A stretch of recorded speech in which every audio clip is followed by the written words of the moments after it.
Hello दोस्तों। आज हम एंशियंट राजस्थान हिस्ट्री के ऊपर क्लास कर रहे हैं।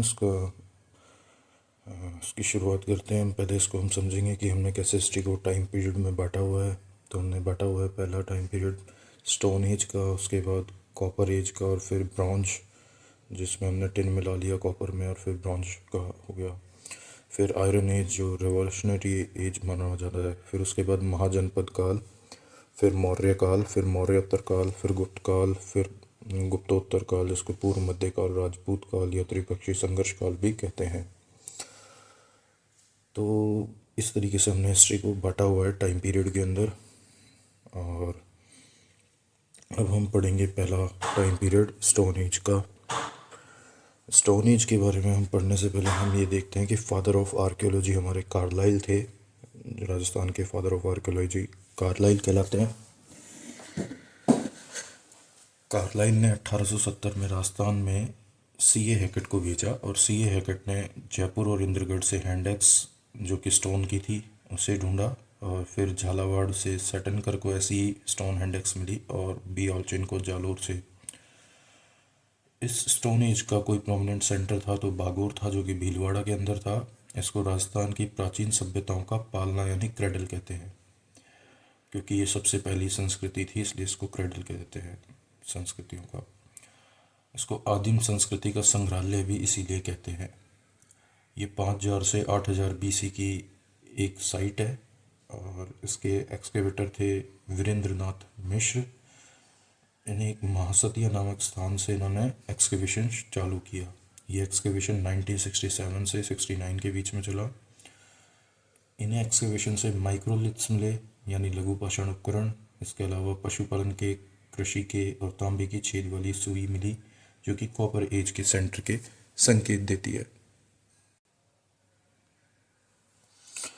फिर इसके अलावा दूसरी साइट मिलती है तिलवाड़ा, जो कि बालोतरा के अंदर पड़ती है, लूनी नदी के पास। इसका एक्सकेवेशन वीरेंद्रनाथ मिश्र ने किया। ये मध्य पाषाणकालीन साइट है, जिसपे माइक्रोलिथ मिलते हैं, पशुमलन मिलते हैं, अग्निकुंड भी मिलता है, लेकिन कृषि जैसा कोई साक्ष्य यहाँ पर नहीं मिलता।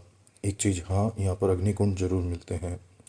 पचपदरा बालोतरा, ये भी बालोतरा का ही एक साइट है जो कि स्टोन एज की है। इसके अलावा अजमेर के अंदर बुढ़ा पुष्कर एक साइट है, नागौर के अंदर जायल एक साइट है। इसके अलावा डीडवाना नागौर वाला इलाका है, ये भी स्टोन एज की एक साइट है। इसके बाद ताम्रपाषाण काल, जिसमें हमने तांबा भी यूज़ लेने लग गए थे, तो उसे ताम्रपाषाण काल कहते हैं। इस काल के जो सर्वाधिक सेंटर्स हैं वो हमें बनास रिवर के आसपास मिले, इसलिए इसे बनासीन सिविलाइजेशन कहा जाता है। इसके सेंटर्स हैं, जिसमें सबसे जो प्रोमिनेंट सेंटर है वो है आहड़, इसलिए इसको बनासीन सिविलाइजेशन के साथ साथ आहड़ सिविलाइजेशन भी कहा जाता है। जो ये आहड़ है, ये 4000 साल पुरानी सभ्यता है, यानी तकरीबन 2000 बीसी की, और 8 स्तरों वाली सभ्यताएं हैं, यानी 8 बार ये बसी होगी और फिर उजड़ी भी है। ये आयड़ नदी के किनारे है। जैन अभिलेख में से आघाटपुर या आठपुर कहते हैं। स्थानीय भाषा में इसको धूलकोट या मृतकों का टीला कहते हैं। इसके खोजकर्ता इसके खोजकर्ता थे आरसी अग्रवाल, और हम देखेंगे कि सेकंड एक्सकेवेटर्स भी यही बनते हैं 1956 में, आरसी अग्रवाल। हालांकि इसका उत्खनन यानी एक्सकेवेशन का सबसे पहला काम 1953 में अक्षय कीर्ति व्यास ने किया। हालांकि सबसे ज़्यादा समय तक जो इसका एक्सकेवेशन हुआ वो एच.डी. साकलिया और वीरेंद्रनाथ मिश्र के नेतृत्व में हुआ, 1961 से 1967 तक। आहड़ एक ट्रेड सेंटर था जहाँ से फॉरेन सिविलाइजेशन से ट्रेड होता था। इसके ऐतिहासिक हमें साक्ष्य के तौर पे क्या मिले, यहाँ पर हमारे को काफ़ी सारी कॉपर एक्स मिली, नाइफ मिले, है ना, और कॉपर के कुछ पात्र मिले। तो इससे हमें पता चलता है कि एक कॉपर सिटी थी।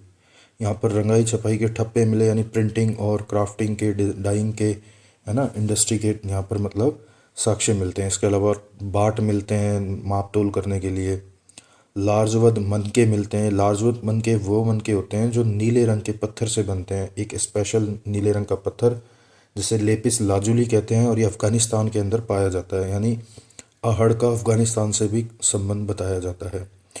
बिना हत्थे के जल पात्र बने हैं, मतलब ऐसे जल पात्र जिनके हत्थे नहीं है, और ऐसे जल पात्र हमारे ईरान के पर्शियन सिविलाइजेशन है उसके अंदर से भी मिलते हैं। इसलिए हमें ऐसा लगता है कि इनका पर्शियन सिविलाइजेशन से भी संबंध है। अपोलो का चित्र बना हुआ एक कॉइन मिला है। ऐसे 6 कॉइन मिले हैं अपोलो के चित्र के, यानी यूनान से जो ग्रीक सिविलाइजेशन है, अपोलो जो था वो ग्रीक सिविलाइजेशन का देवता थे, मतलब सन के देवता ग्रीक सिविलाइजेशन के। तो उनके चित्र वाले 6 कॉइन मिले हैं। इसके अलावा काले और लाल रंग के मृदभांड मिले हैं जिन पे ज्योमेट्रिक डिज़ाइन बनी हुई हैं। गोरे और कोठे कहते थे इनको, अनाज भंडारण के बने होते थे, है ना। मतलब अनाज भंडारण के लिए गोरे या कोठे बनाते थे, मिट्टी के बने हुए मृदभांड।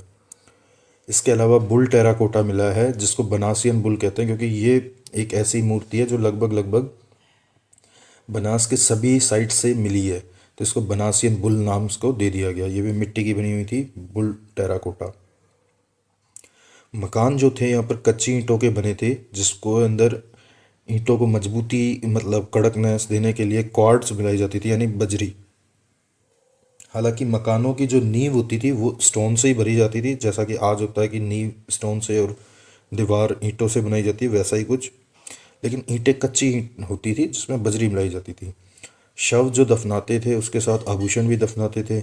इसके अलावा 6 चूल्हे मिले, यानी जॉइंट फैमिली का या भंडारे के साक्ष्य हैं ये, कि मतलब 6 चूल्हे एक साथ मिले हुए हैं एक ही स्थान से, तो फिर या तो जॉइंट फैमिली है या कोई भंडारे वगैरह का व्यवस्था होती होगी।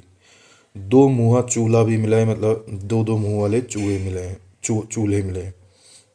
इसके अलावा सिलबट्टा मिला है जिससे अपन मसाले वगैरह पीसते हैं। फिर गेहूँ, चावल, ज्वार, देखो वहाँ पर उगता भी, उस साइड में गेहूँ भी उगता है, ज्वार भी उगता है और चावल भी उगता है, तो उनके साक्ष्य भी मिले हैं। लोह से तो परिचित थे लेकिन सिल्वर से नहीं, मतलब आयरन का तो यूज़ ये जानने लग गए थे, लेकिन सिल्वर को ये नहीं जानते थे। मतलब ये आयरन एज तक भी सिविलाइजेशन रही है, बट सिल्वर को ये नहीं जानते थे। राम सेकाश्म और स्फिटिक स्टोन के औजार मिले हैं, मतलब औजार मिले हैं जिनका नाम है राम सेकाश्म और स्फिटिक स्टोन से बने औजार। गिलुंड जो कि राजसमंद के अंदर की एक साइट है जिसको मोढ़िया मगरा नाम के स्थान से खोजा गया। इसके उत्खननकर्ता थे बीबी लाल वी एस शिंदे ग्रेगरी प्रोशल, मतलब बीबी लाल वी एस शिंदे ग्रेगरी प्रोशल। एक अन्य साइट मिलती है राजसमंद से, जिस गिलुंड के अंदर से मोड़िया मगरा नामक स्थान था, वहाँ से एक साइट मिलती है गिलुंड राजसमंद, जिसके उत्खननकर्ता बीपी लाल वी एस शिंदे ग्रेगरी प्रोशल थे। ये ताम्रयुगीन का नवपाषाण कालिक स्थल है, मतलब ताम्रयुगीन सभ्यता का स्थल है लेकिन नवपाषाण कालिक स्थल है। मतलब जब नया नवपाषाण काल था यानी पाषाण काल के बाद का, और ताम्रयुगीन से पहले का, तो एक वो टाइम था नवपाषाण कालीन, ताम्रयुगीन सभ्यताओं का नवपाषाण कालीन साइट है गिलुंड। बीबी लाल वी एस शिंदे ग्रेगरी पोशल ने यहाँ पर उत्खनन कार्य किया। इसके अलावा साक्ष्यों के तौर पर मिलती हैं पक्की ईंटें। अभी हमारे को आहड़ से मिली थी कच्ची ईंटें, यहाँ से हमें मिलती हैं पक्की ईंटें। 5 प्रकार के मृदभांड मिलते हैं, मतलब कलरफुल हैं, कई तरीके के हैं, पॉलिश कर रखे हैं, और ग्रे कलर के मृदभांड मिलते हैं, स्पेशली वो इम्पोर्टेंट है, और पॉलिश किए हुए, है ना, ये यहीं पे मिलते हैं। इसके अलावा मिट्टी के खिलौने मिलते हैं, यानी टेराकोटा से बने हुए खिलौने। स्टोन बॉल्स में मिलती है, मतलब कंचे, कांच के नहीं, पत्थर के बने हुए कंचे। हाथी दांत की चूड़ियाँ मिलती है जो आज भी हम प्रयोग में लेते हैं वो। इसके अलावा एक साइट और मिलती है बालाथल, जो कि उदयपुर के अंदर मिलती है। ये बेड़च नदी के आसपास मिलती है। आयड़ नदी ही बाद में बेड़च नदी मिल जाती है, बन जाती है ना। तो बालाथल जो साइट है ये बेड़च नदी के पास मिली है। ये वीरेंद्रनाथ मिश्र 1993 के अंदर इसका उत्खनन कार्य करते हैं। यहाँ से हमारे को पता चलता है कि बालाथल का संबंध हड़प्पा सभ्यता से भी था। और 5 लोहे की भट्टियाँ मिलती हैं। 11 कमरों का एक बड़ा भवन मिलता है जिसको दुर्ग कह सकते हैं। तो हम ये कह सकते हैं कि बालाथल एक दुर्ग था जिसमें 11 कमरे थे, 5 लोहे की भट्टियाँ थी, हाथ से बुना हुआ कपड़ा यानी हैंडमेड क्लॉथ का टुकड़ा मिला, ट्यूबवेल के साक्ष्य मिले, ठीक है, यानी ट्यूबवेल भी था पानी निकालने के लिए। इसके अलावा ब्यावर के अंदर एक जगह है बदनौर, जिसको हम आगे भी पढ़ेंगे बदनौर के बारे में, कि एक युद्ध हुआ था बदनौर का। यहाँ से एक ओजियाना साइट मिलती है, ओजियाना साइट जो कि खारी नदी के पास थी। इसका उत्खनन का कार्य 2000 ईस्वी के अंदर बी आर मीणा और आलोक त्रिपाठी द्वारा किया गया। यहाँ से गाय और बैल की मृण मूर्तियाँ मिलती हैं। इसके अलावा एक साइट थी भगवानपुरा जो कि उदयपुर के अंदर थी। अब ब्रॉन्ज एरा की बात करते हैं। ब्रॉन्ज एरा के अंदर इंडस सरस्वती सिविलाइजेशन, जिसको हड़प्पियन सिविलाइजेशन भी कहते हैं, पाकिस्तान व भारत में अब तक कुल 350 सेंटर मिले हैं इनके, जिसमें से सर्वाधिक 200 केवल गुजरात में पाए गए हैं। मतलब इंडस वैली जो सिविलाइजेशन थी, जिसको इंडस सरस्वती सिविलाइजेशन या हड़प्पियन सिविलाइजेशन भी कहते हैं, इसके अब तक टोटल 350 से ज़्यादा साइट्स ढूंढी गई हैं, जिनमें से 200 तो केवल सिर्फ गुजरात के अंदर मिली, यानी गुजरात में मेनली ये सिविलाइजेशन थी, ऐसा हम कह सकते हैं। इसके अलावा 150 साइट्स अदर जगह पे मिली, जैसे पंजाब वगैरह में, इधर में हरियाणा में, राजस्थान में, है ना, सिंध में। तो राजस्थान में सबसे प्रमुख केंद्र मिला कालीबंगा। इसका एक साइट मिलती है कालीबंगा, जो कि हनुमानगढ़ के अंदर है। काली चूड़ियों के मिली थी यहाँ पर, इसलिए इसको कालीबंगा कहते हैं।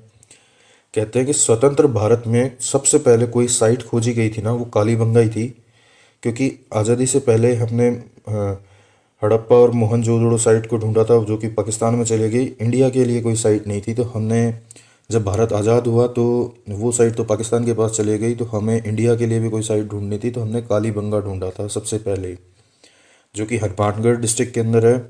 सरस्वती प्राचीन सरस्वती नदी यानी घग्गर नदी के पास बसा हुआ है। काली कलर की चूड़ियाँ प्राप्त हुई। हनुमानगढ़ जिले के साउथ वेस्ट में बसा हुआ ये एक साइट है, जिसकी खोज, मतलब सर्वप्रथम जानकारी जिसे कह सकते हैं, वो दी थी एलपी टेसिटोरी ने, जो कि इटालियन थे। उसके बाद इसकी खोज करी गई प्रॉपर तरीके से, तो अमलानंद घोष द्वारा की गई, जो कि एएसआई के फर्स्ट सुपरिटेंडेंट भी बने। इन्होंने 1952 के अंदर कालीबंगा की खोज की। फिर उसके बाद 1961 से 69 के बीच में यहाँ पर 3 लोगों ने उत्खनन का कार्य किया, जिसमें बीबी लाल, बीके थापड़ और एमडी खरे थे। 1985 में इसको इंडियन गवर्नमेंट ने इसको म्यूज़ियम बनाया गया। दशरथ शर्मा कहते हैं कि कालीबंगा हड़प्पा सभ्यता की तीसरी कैपिटल थी, यानी तीसरी राजधानी थी। इसके अंदर 5 स्तर मिले हैं, जो कि 2 स्तर तो प्री हड़प्पियन थे और बाकी के अगले 3 स्तर डेवलप हड़प्पा के थे। यानी पहला और दूसरा स्तर तो प्री हड़प्पियन था, जो कि ग्रामीण स्तर था। फिर डेवलप हड़प्पा के अंदर तीसरा, चौथा और 5वां स्तर आया, जो कि शहरी व्यवस्था थी। इस शहरी व्यवस्था के अंदर 2 हिस्से बने हुए थे, एक निचला हिस्सा और एक ऊंचा हिस्सा। वेस्ट पार्ट था वो तो ऊंचा था, जबकि ईस्ट पार्ट उसका नीचा था। वेस्ट पार्ट के अंदर फोर्ट था, यानी प्रशासनिक भवन था, जबकि ईस्ट पार्ट, जिसको डाउनटाउन यानी निचला स्तर, जहाँ जन सामान्य लोग रहते थे। ये 2400 से 2250 बीसी के आसपास की साइट है। सिटेडल और डाउनटाउन दोनों भाग अलग अलग वॉल से घिरे हुए थे, जो कि इसमें यहाँ की लिपि जो थी लेफ़्ट टू राइट लिखी जाती थी, और जो कि सिटेडल यानी जहाँ पर फोर्ट वगैरह वाला एरिया है, इसके अलावा डाउनटाउन जो कि निचला स्तर था, दोनों भाग अलग अलग दीवारों से घिरे हुए थे, मतलब इनकी तरफ परकोटा बना हुआ था। पाकिस्तान की कोट दीजी कालीबंगा के समान ही बिल्कुल बसा हुआ है। पाकिस्तान में भी एक साइट है कोट दीजी, जो कि कालीबंगा की तरह है, बिल्कुल बना हुआ। जो डाउनटाउन है इस कालीबंगा का, इसके फ्रंट में ही गार्ड रूम बना हुआ है, यानी इन लोगों के पास मतलब जो जन सामान्य के लोग हैं, वहाँ भी एंट्री करने के लिए, डाउनटाउन के एंट्री करने के लिए गार्ड रूम बना हुआ है एंट्री पर ही।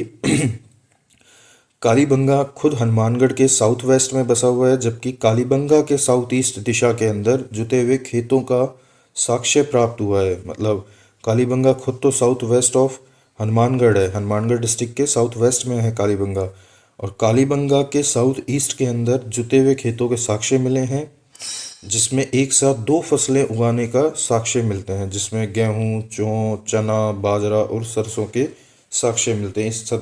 इनसे भी परिचित थे, मेनली गेहूँ और जौ को ये उगाते थे। कच्ची ईंटों के मकान मिले हैं, इसलिए इसको हम पुअर कॉलोनी कह देते हैं। हालांकि इन ईंटों के ऊपर चित्र बने हुए थे, और जो मकान है ये ओवल शेप में मिले हैं, मतलब ओवल शेप में बने हुए मकान हैं।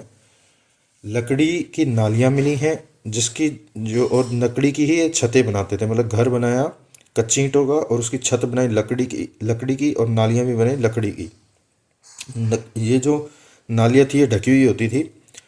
7 अग्निकुंड मिले हैं इसके अंदर। घरों के दरवाजे थे जो मुख्य सड़कों पर नहीं मिलते थे। पिछली घर के पिछली तरफ से खुलते थे। ये ग्रिड पैटर्न में बसा हुआ शहर था, जैसे ये रोड जा रही है, ये रोड जा रही है, ऐसे रोड, और इस तरीके से। कपल ब्यूरियल्स के यहाँ पर मतलब कपल ब्यूरियल मतलब जैसे वाइफ एक्सपायर हो गई तो वाइफ के साथ हस्बैंड को भी, क्योंकि ये मात्र सत्तात्मक सत्ता थी, तो अगर औरत एक्सपायर होती थी उसके साथ उसके पति को भी सती कर दिया जाता था। तो कपल ब्यूरियल्स के मतलब कपल शवदान के अवशेष मिलते हैं यहाँ पर, मतलब जानकारी मिलती है। छः छेद वाली खोपड़ी मिलती है मतलब, और कहते हैं कि ये जो छः छेद थे इसकी वजह से वो बच्चा नहीं मरा। एक बच्चे की मतलब स्कल स्कल मिलता है, इसमें छः छेद थे। इससे मतलब ऐसा नहीं है कि वो छः छेद की वजह से इसके बच्चे की मौत हुई थी, क्योंकि कार्बन डेटिंग से पता चला कि जब बच्चा मरा था उससे कई साल पहले, कई समय पहले ये छेद हुए थे, अर्थात उन छेद की वजह से वो बच्चा नहीं मरा, मरने का कारण कुछ और था। हालांकि जब वो मरा तब उसके ऑलरेडी स्कल के अंदर छः छेद थे। सिलेंड्रिकल सील मिलती है जो कि मेसोपोटामिया के अंदर पाई जाती थी, तो हमें लगता है कि मेसोपोटामिया से मिली संबंध रखने वाली सभ्यता रही होगी, क्योंकि सिलेंड्रिकल सील वहाँ उपयोग होती थी। भागते हुए बुल की मृण मूर्ति मिली है, मतलब बुल की मृण मूर्ति तो हर जगह से मिलती है, तो भागते हुए बुल की मृण मूर्ति कहाँ से मिलती है? कालीबंगा से मिलती है। अर्थक्वेक के साक्ष्य मिलते हैं, क्योंकि मकानों में जो दीवारें थी उनमें दरार आ रखी थी। हाथी दांत की चूड़ियाँ, हाथी दांत से बने कंगे, ऊँट की हड्डियों से बने कंगे, ये सब चीज़ें मतलब ऊँट की हड्डियाँ भी मिलती हैं। इसके अलावा ब्रॉन्ज मिरर मिलता है, ब्रॉन्ज से बना मिरर, गाय के मुख वाले प्याले मिलते हैं आदि। ये सारी चीज़ें हमारे को कालीबंगा से मिलती है। तो हमने देखा, कालीबंगा का एक रिवीजन कर लेते हैं। कालीबंगा जो कि साइट है, काली चूड़ियों की वजह से इसको कालीबंगा कहते हैं। घग्गर नदी के पास बसी हुई साइट है, हनुमानगढ़ के साउथ वेस्ट में बसी है, जबकि कालीबंगा के साउथ ईस्ट में हमारे खेती के साक्ष्य मिले हैं, जहाँ पर एक साथ दो फसलों की कृषि हो रही थी, गेहूँ जौ की कृषि हो रही थी। अच्छा, एलपी टूसी टोरी ने, जो कि इटालियन थे, उन्होंने इसकी सर्वप्रथम जानकारी दी, जबकि खोज 1952 में अमलानंद घोष ने की, जो कि एएसआई के फर्स्ट सुपरिटेंडेंट भी थे। उत्खननकर्ता कौन थे? तो 1961 से 69 के 61 to 69 चला उत्खनन कार्य, जो कि बीबी लाल, बीके थापर और एमडी खरे द्वारा किया गया। 1985 में इसको सरकार ने म्यूजियम बना दिया। कालीबंगा को हड़प्पा की तीसरी कैपिटल दशरथ शर्मा ने कहा। 5 स्तरों में सभ्यता थी। पहले और दूसरे स्तर प्री हड़प्पियन, जो कि ग्रामीण स्तर थे। तीसरा, चौथा, पांचवा डेवलप हड़प्पा था, जो कि शहरी था। शहरी दो भागों में बटा हुआ था। डाउनटाउन, जिसमें आम जनता रहती थी, जिसके एंट्री पर गार्ड रूम था, हालांकि इसके चारों तरफ भी परकोटा था। इसी तरीके से सिटेडल, जो कि वेस्ट पार्ट था, ऊंचा स्थल था जहाँ पर दुर्ग और प्रशासनिक भवन थे, इसके चारों तरफ भी परकोटा था। 2400 से 2250 बीसी की सभ्यता है। ठीक है। इसके अलावा पाकिस्तान के अंदर एक कोटदीजी नाम की साइट मिली है, जो कि बिल्कुल कालीबंगा जैसी है। कालीबंगा के साउथ ईस्ट में जो खेत, जुते हुए खेतों के साक्ष्य मिले, जहाँ 2 फसलें मिली, गेहूं और जौ। इसके अलावा चना, बाजरा, सरसों से वो परिचित थे। पुअर कॉलोनी है, क्योंकि कच्ची ईंटों के मकान थे। हालांकि जो छतें और जो नालियाँ थी वो लकड़ी की बनी हुई थी, ढकी हुई भी थी नालियाँ। ईंटों के ऊपर चित्र भी बने हुए थे। अंडाकार शेप में मकान बने हुए थे, और मकानों का जो गेट था, फ्रंट गेट, वो मेन रोड पे ना खुल के बैक साइड की रोड पे खुलता था। ग्रिड पैटर्न में बसा हुआ शहर था।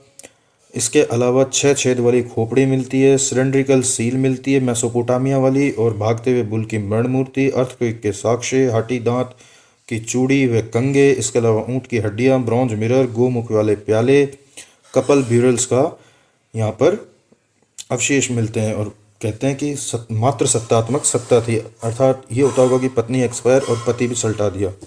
इसके अलावा अगली साइट है सोथी सभ्यता, जो कि बीकानेर के अंदर मिलती है। अमलानंद घोष ने कालीबंगा से भी पुरानी साइट इसको बताया, इसलिए इसको कालीबंगा फर्स्ट का, मतलब जो सोथी है that is Kalibangan first according to Amalananda Ghosh, क्योंकि ये कालीबंगा से भी पुरानी साइट है। कहते हैं ओरिजिनल प्लेस ऑफ हड़प्पियन सिविलाइजेशन भी इसको कहते हैं। ठीक है, मैंने मिस्टेक में लिख दिया। ठीक है, इसके केंद्र हैं सावणिया, पूगल, डाडाथोरा। ये सावणिया, पूगल और डाडाथोरा इसके प्रमुख केंद्र हैं। ये सावणिया, पूगल बीकानेर के अंदर ही हैं। आयरन एज, वेदों से इस काल की जानकारी मिलना प्रारंभ हो जाती है। इसे वैदिक सिविलाइजेशन भी कहते हैं। इसके सेंटर्स हैं अनूपगढ़ जो कि गंगानगर के अंदर है, तरखान वाला डेरा ये भी गंगानगर के अंदर है, और चक 64 ये भी गंगानगर के अंदर ही है। अनूपगढ़, चक 64, तरखान वाला डेरा, तीनों सेंटर गंगानगर के अंदर ही हैं आयरन एज के। इसके अलावा महाजनपद काल जो शुरू होता है उसकी बात करते हैं, तो इसके अंदर मत्स्य महाजनपद मिलता है राजस्थान के अंदर, शूरसेन महाजनपद मिलता है राजस्थान के अंदर, कुरु महाजनपद मिलता है राजस्थान के अंदर। इसके अलावा कुछ जनपद भी मिलते हैं, 3 तो महाजनपद हैं, इसके अलावा कुछ जनपद भी राजस्थान में मिलते हैं। तो हम सबसे पहले मत्स्य महाजनपद की बात करते हैं। ऋग्वेद से इसकी जानकारी मिलती है। राजस्थान इसकी राजधानी थी विराटनगर, जिसका उल्लेख महाभारत में मिलता है। गोपीनाथ शर्मा मत्स्य महाजनपद महाभारत युद्ध के बाद सबसे शक्तिशाली हो गया। ऐसा कहते हैं कि गोपीनाथ शर्मा कहते हैं कि महाभारत का जो युद्ध हुआ था उसके बाद जो मत्स्य महाजनपद था वो सबसे ज़्यादा शक्तिशाली बन गया था, क्योंकि इस महाजनपद की ही राजकुमारी की शादी अर्जुन के बेटे के साथ हुई थी, तो ऑब्वियसली ये मजबूत होना ही था। चेदी महाजनपद जो कि आज के मध्य प्रदेश के अंदर उपस्थित था, उसने मत्स्य महाजनपद को हराया। कालांतर में मत्स्य महाजनपद का विलय फिर मगध महाजनपद में हो गया था। मतलब ऋग्वेद में हमारे को एक महाजनपद के बारे में जानकारी मिलती है जो कि महाभारत में भी मिलती है। मतलब मत्स्य महाजनपद नाम का एक महाजनपद था, उस महाजनपद की राजधानी विराटनगर थी। विराटनगर का उल्लेख महाभारत में मिल जाता है, मत्स्य महाजनपद का उल्लेख ऋग्वेद में मिल जाता है। कहते हैं कि मत्स्य महाजनपद महाभारत के युद्ध के बाद मजबूत बन गया था। ऐसा कौन कहता है? मैं नहीं कहता, गोपीनाथ शर्मा जी कहते हैं। चेदी महाजनपद ने मत्स्य महाजनपद को हराया था, जिससे वो मत्स्य महाजनपद कमजोर हो गया। बाद में वो मगध महाजनपद में विलीन हो गया। इसके बाद एक महाजनपद मिलता है शूरसेन, जो कि अलवर, भरतपुर, करौली और मथुरा साइड में फैला हुआ था, जिसकी राजधानी मथुरा थी। मतलब जो शूरसेन की राजधानी थी तो मथुरा थी, जो कि करंटली यूपी में है। लेकिन इस शूरसेन जनपद का कुछ हिस्सा राजस्थान में भी आता था, जो कि अलवर, भरतपुर और करौली के अंदर आता था। इसके अलावा एक महाजनपद था कुरु महाजनपद, जो कि नॉर्थ अलवर के अंदर आता था। इसकी राजधानी इंद्रप्रस्थ यानी वर्तमान में से दिल्ली कहते हैं, तो जो कि नॉर्थ अलवर का हिस्सा है वो भी आज भी एनसीआर के अंदर ही आता है। उस समय भी एनसीआर के अंदर ही आता था, मतलब इन दिल्ली के अंडर में ही आता था। दिल्ली कैपिटल थी, उसके अंडर में ही नॉर्थ अलवर का एरिया आता था, यानी कुरु महाजनपद का एरिया आता था। इसके बाद हम जनपदों के बारे में जानकारी लेते हैं। तो राजस्थान में मेन जो जनपद थे उनके बारे में जानकारी ले लेते हैं। एक शिवी जनपद था जो कि उदयपुर और चित्तौड़गढ़ के अंदर था। इसकी राजधानी मध्यमिका थी, जिसको नगरी भी कहते हैं और वर्तमान में चित्तौड़ कहते हैं। जो शिवी जनपद था वो उदयपुर और चित्तौड़गढ़ दोनों में बसा हुआ था। हालांकि इसकी जो राजधानी थी चित्तौड़ थी, जिसको माध्यमिका या नगरी कहते थे।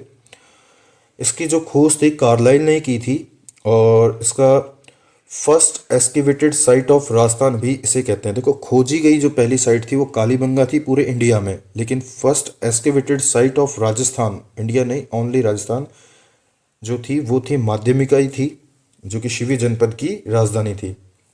खोज इसकी कार्लाइल ने की थी। उत्खनन का जो कार्य था, एस्केवेशन जो किया था, वो डॉक्टर डी.आर. भंडारकर, के.बी. सौंदराराजन, मतलब ये यहाँ के नहीं है, साउथ साइड के हैं, साउथ इंडिया साइड के हैं, के.बी. सौंदराराजन थे और डी.आर. भंडारकर थे। मध्यमिका एक बौद्ध केंद्र था जहाँ से नहर के अवशेष भी मिले हैं। मतलब जो ये माध्यमिका राजधानी थी शिवी जनपद की, ये एक बौद्ध साइट थी। इस चीज़ के भी हमारे को साक्ष्य मिलते हैं और नहर के अवशेष मिलते हैं। डी.आर. भंडारकर, के.बी. सौंदरराजन ने इसकी उत्खनन का कार्य किया। खोज इसकी कार्लाइल ने की और फर्स्ट एस्केवेटेड साइट ऑफ राजस्थान कहलाती है। कहते हैं कि शिवी जनपद की स्थापना किसने की? तो एक जाति थी जो कि पंजाब से भागकर राजस्थान में घुसी और मेवाड़ क्षेत्र में आकर एक अपनी यहाँ पर निवास करने लगी और कालांतर में शिवी जनपद की स्थापना की। ये सिकंदर से हार कर आई हुई जाति थी। जो सिकंदर ने अटैक किया था तब ये हार कर पंजाब से राजस्थान आई थी। अब मध्यमिका से रिलेटेड कुछ सोर्सेज हैं, कहाँ कहाँ से मध्यमिका की जानकारी हमें मिलती है। मध्यमिका की जानकारी और कहाँ कहाँ से मिलती है? तो एक है अष्टाध्यायी। अष्टाध्यायी पाणिनि ने लिखी हुई एक संस्कृत व्याकरण थी अष्टाध्यायी, उसमें इसका जिक्र मिलता है। इसी जो अष्टाध्यायी की टीका लिखी थी यानी शॉर्ट बुक यानी भाष्य जो लिखा था वो पतंजलि ने लिखा, जिसको महाभाष्य कहते हैं। ये भी संस्कृत व्याकरण ही है क्योंकि ये टीका है ऑलरेडी अष्टाध्यायी का। इसके अलावा महाभारत जो कि वेद व्यास जी द्वारा लिखी गई थी, वहाँ से भी इसकी जानकारी मिलती है। महाभारत से हमारे को विराटनगर की भी जानकारी मिलती है। और एक मिलता है इंस्क्रिप्शन जो कि बडली का इंस्क्रिप्शन मिलता है अजमेर से 443 बीसी यानी बिफोर क्राइस्ट। हमारे को एक इंस्क्रिप्शन मिलता है बडली का इंस्क्रिप्शन अजमेर से। इसमें लिखा था कि जीएच ओझा कहते हैं कि 1912 में अजमेर के अंदर भिलोट माता मंदिर है, अजमेर में एक भिलोट माता मंदिर है, वहाँ से 1912 के अंदर जीएच ओझा, गौरी शंकर हीराचंद ओझा, उनको ये इंस्क्रिप्शन प्राप्त होता है। ये भारत का दूसरा प्राचीन इंस्क्रिप्शन है और राजस्थान का प्राचीनतम इंस्क्रिप्शन है। मतलब इंडिया का तो दूसरा और राजस्थान का पहला मतलब प्राचीनतम इंस्क्रिप्शन है ना। इस इंस्क्रिप्शन में माध्यमिका को जैन साइट बताया गया है। देखो अभी तक हमने जो जानकारी मिलती है, हमने देखा कि माध्यमिका है एक बौद्ध साइट थी, लेकिन जो बडली इंस्क्रिप्शन है जो इंडिया का सेकंड और राजस्थान का फर्स्ट प्राचीनतम इंस्क्रिप्शन है, जो कि भिलोट माता के मंदिर से 1912 में जीएच ओझा जी को मिलता है। और इस इंस्क्रिप्शन में क्या कहता है कि माध्यमिका तो जैन साइट है और इंस्क्रिप्शन भी 443 बीसी का है, जबकि हमने क्या पढ़ा था माध्यमिका बौद्ध साइट है। चलो आगे देखते हैं। इस इंस्क्रिप्शन में वीर निर्वाण संवत 84 में लिखा गया था, अर्थात इस इंस्क्रिप्शन में लिखा गया है कि ये इंस्क्रिप्शन वीर निर्वाण संवत 84 का है। अर्थात वीर निर्वाण कौन है, वीर कौन है, महावीर जैन, जैनों के महावीर जी हैं वो, उनको वीर कहा गया है। और निर्वाण यानी जब उन्होंने निर्वाण उनका हुआ, उनकी मृत्यु जब हुई वो दीपावली के दिन हुई थी, 72 साल की उम्र में हुई थी, 599 बीसी के अंदर हुई थी। तो उस निर्वाण संवत से ये कैलेंडर चालू हो रहा है और उसके भी 84 साल बाद ये इंस्क्रिप्शन लिखा गया था। मतलब महावीर जी की डेथ के 84 साल बाद ये इंस्क्रिप्शन लिखा गया था, बडली इंस्क्रिप्शन, जिसके ऊपर ये वीर निर्वाण संवत 84 लिखा गया है। तो इससे हमारे को ये पता चलता है कि माध्यमिका एक जैन साइट थी। अब पूछा जाए कि माध्यमिका जैन साइट थी कि बौद्ध साइट थी, तो हम कहेंगे बौद्ध। वो जैन साइट भी थी और बौद्ध साइट भी थी। इसके अलावा एक जनपद था मालव जनपद, ये भी मालव जाति ने बसाया था। मालव जाति भी पंजाब से सिकंदर के अटैक के बाद ही राजस्थान में आई थी और ये टोंक में बसी। इसके अलावा टोंक से आगे बढ़ के ये एमपी के बॉर्डर में चली गई और मालवा जो प्रदेश है उसमें आकर बस गई।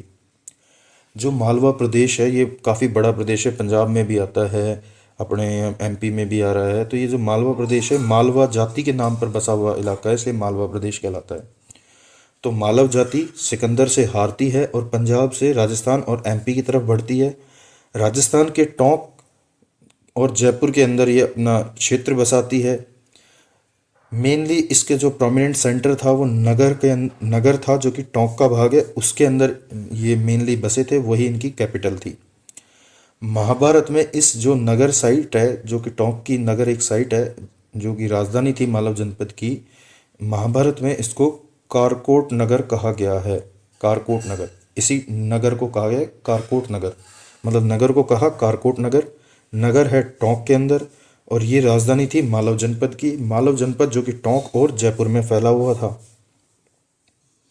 और बसाया किसने था, मालव जाति ने बसाया था, जो कि सिकंदर से हार के पंजाब से राजस्थान और में अपने एमपी तक आई थी।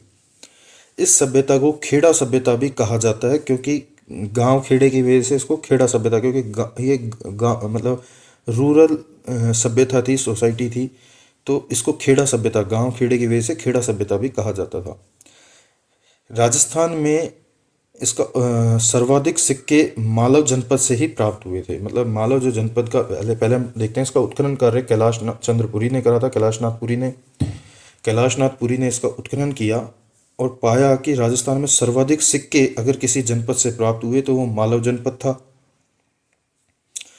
और उस मालव जनपद में भी सर्वाधिक सिक्के अगर कहीं से प्राप्त हुए तो वो नगर से हुए।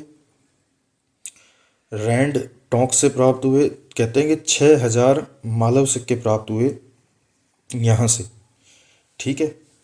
जो ये रैंड यानी टोंक का ही एक पार्ट है रैंड, ये यहाँ से प्राप्त हुए हैं एक्चुअल में 6,000 मालव सिक्के। और कहते हैं कि इस रैंड से जो कि टोंक है, ये प्राचीन भारत का टाटा नगर था, क्योंकि यहाँ के लोहे के औजार अधिक मात्रा में यहाँ से प्राप्त हुए।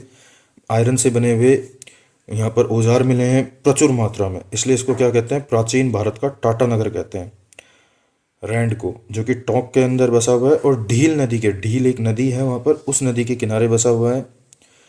इस रैंड टोंक का जो उत्खनन कार्य था वो भी कैलाशनाथ पुरी ने किया 1938 से 40 के बीच में, क्योंकि पूरी नगर सभ्यता जो मालव जनपद है इसका उत्खनन का कार्य 1938 से 40 के बीच में कैलाशनाथ पुरी ने किया।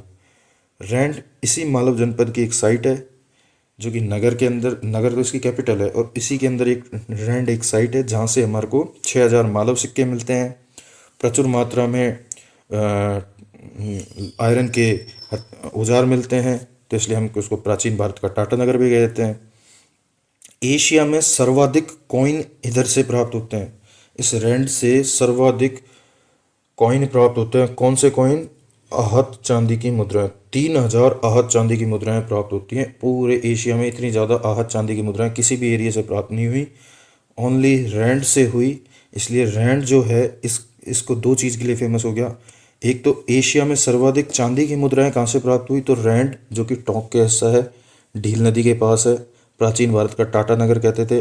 1938 से 40 के बीच में केदारनाथपुरी ने इसका उत्खनन का कार्य किया। यहाँ से 3,000 आहत चांदी की मुद्राएं प्राप्त होती हैं, जो कि पूरे एशिया में सर्वाधिक प्राप्त होने वाली जगह बना देता है इसको। और अपोलो डॉट्स का भी कॉइन मिलता है, अपोलो डॉट्स है उसका कॉइन भी यहाँ से मिलता है। और राजस्थान में सर्वाधिक सिक्के मालव जनपद से प्राप्त होते हैं। देखा कितने गजब की बात है, मतलब मालव एक जनपद है, कहते हैं कि उससे सर्वाधिक राजस्थान में सर्वाधिक सिक्के अगर किसी जनपद के प्राप्त हुए तो मालव जनपद के प्राप्त हुए। कितने सिक्के प्राप्त हुए जी? 6,000 सिक्के प्राप्त हुए। कहाँ से हुए? नगर से हुए, जो कि मालव जनपद की कैपिटल थी। समझ में आ गई बात। दूसरी चीज़ क्या मिलती है? इसी मालव जनपद का हिस्सा है रैंड, जहाँ से हमारे को दो चीज़ें मिलती हैं। क्या मिलती हैं? एक तो लोहे के औजार प्रचुर मात्रा में मिलते हैं, तो इसको प्राचीन भारत का टाटा नगर कहते हैं। दूसरी चीज़ क्या मिलती है? एशिया में सर्वाधिक आहत चांदी की मुद्राएं यहाँ से मिलती हैं। कितनी मिलती हैं जी? 3,000 मिलती हैं। और उसके अंदर अपोलो डॉट्स का भी सिक्का मिलता है ना। इतनी इंपॉर्टेंट बात, ये सारी की सारी है मालव जनपद से रिलेटेड बात। इसके अलावा एक और जनपद था यौध्य जनपद, जो कि श्री गंगानगर और हनुमानगढ़ वाले एरिया में फैला हुआ था। मतलब कह सकते हैं कि नॉर्थ राजस्थान के ऊपर वाले एरिया में, मतलब कुछ हिस्सा इसका आज के चूरू, थोड़ा बहुत बीकानेर का हिस्सा भी इसमें आ रहा है, लेकिन मेनली श्री गंगानगर और हनुमानगढ़ वाले क्षेत्र में फैला हुआ था।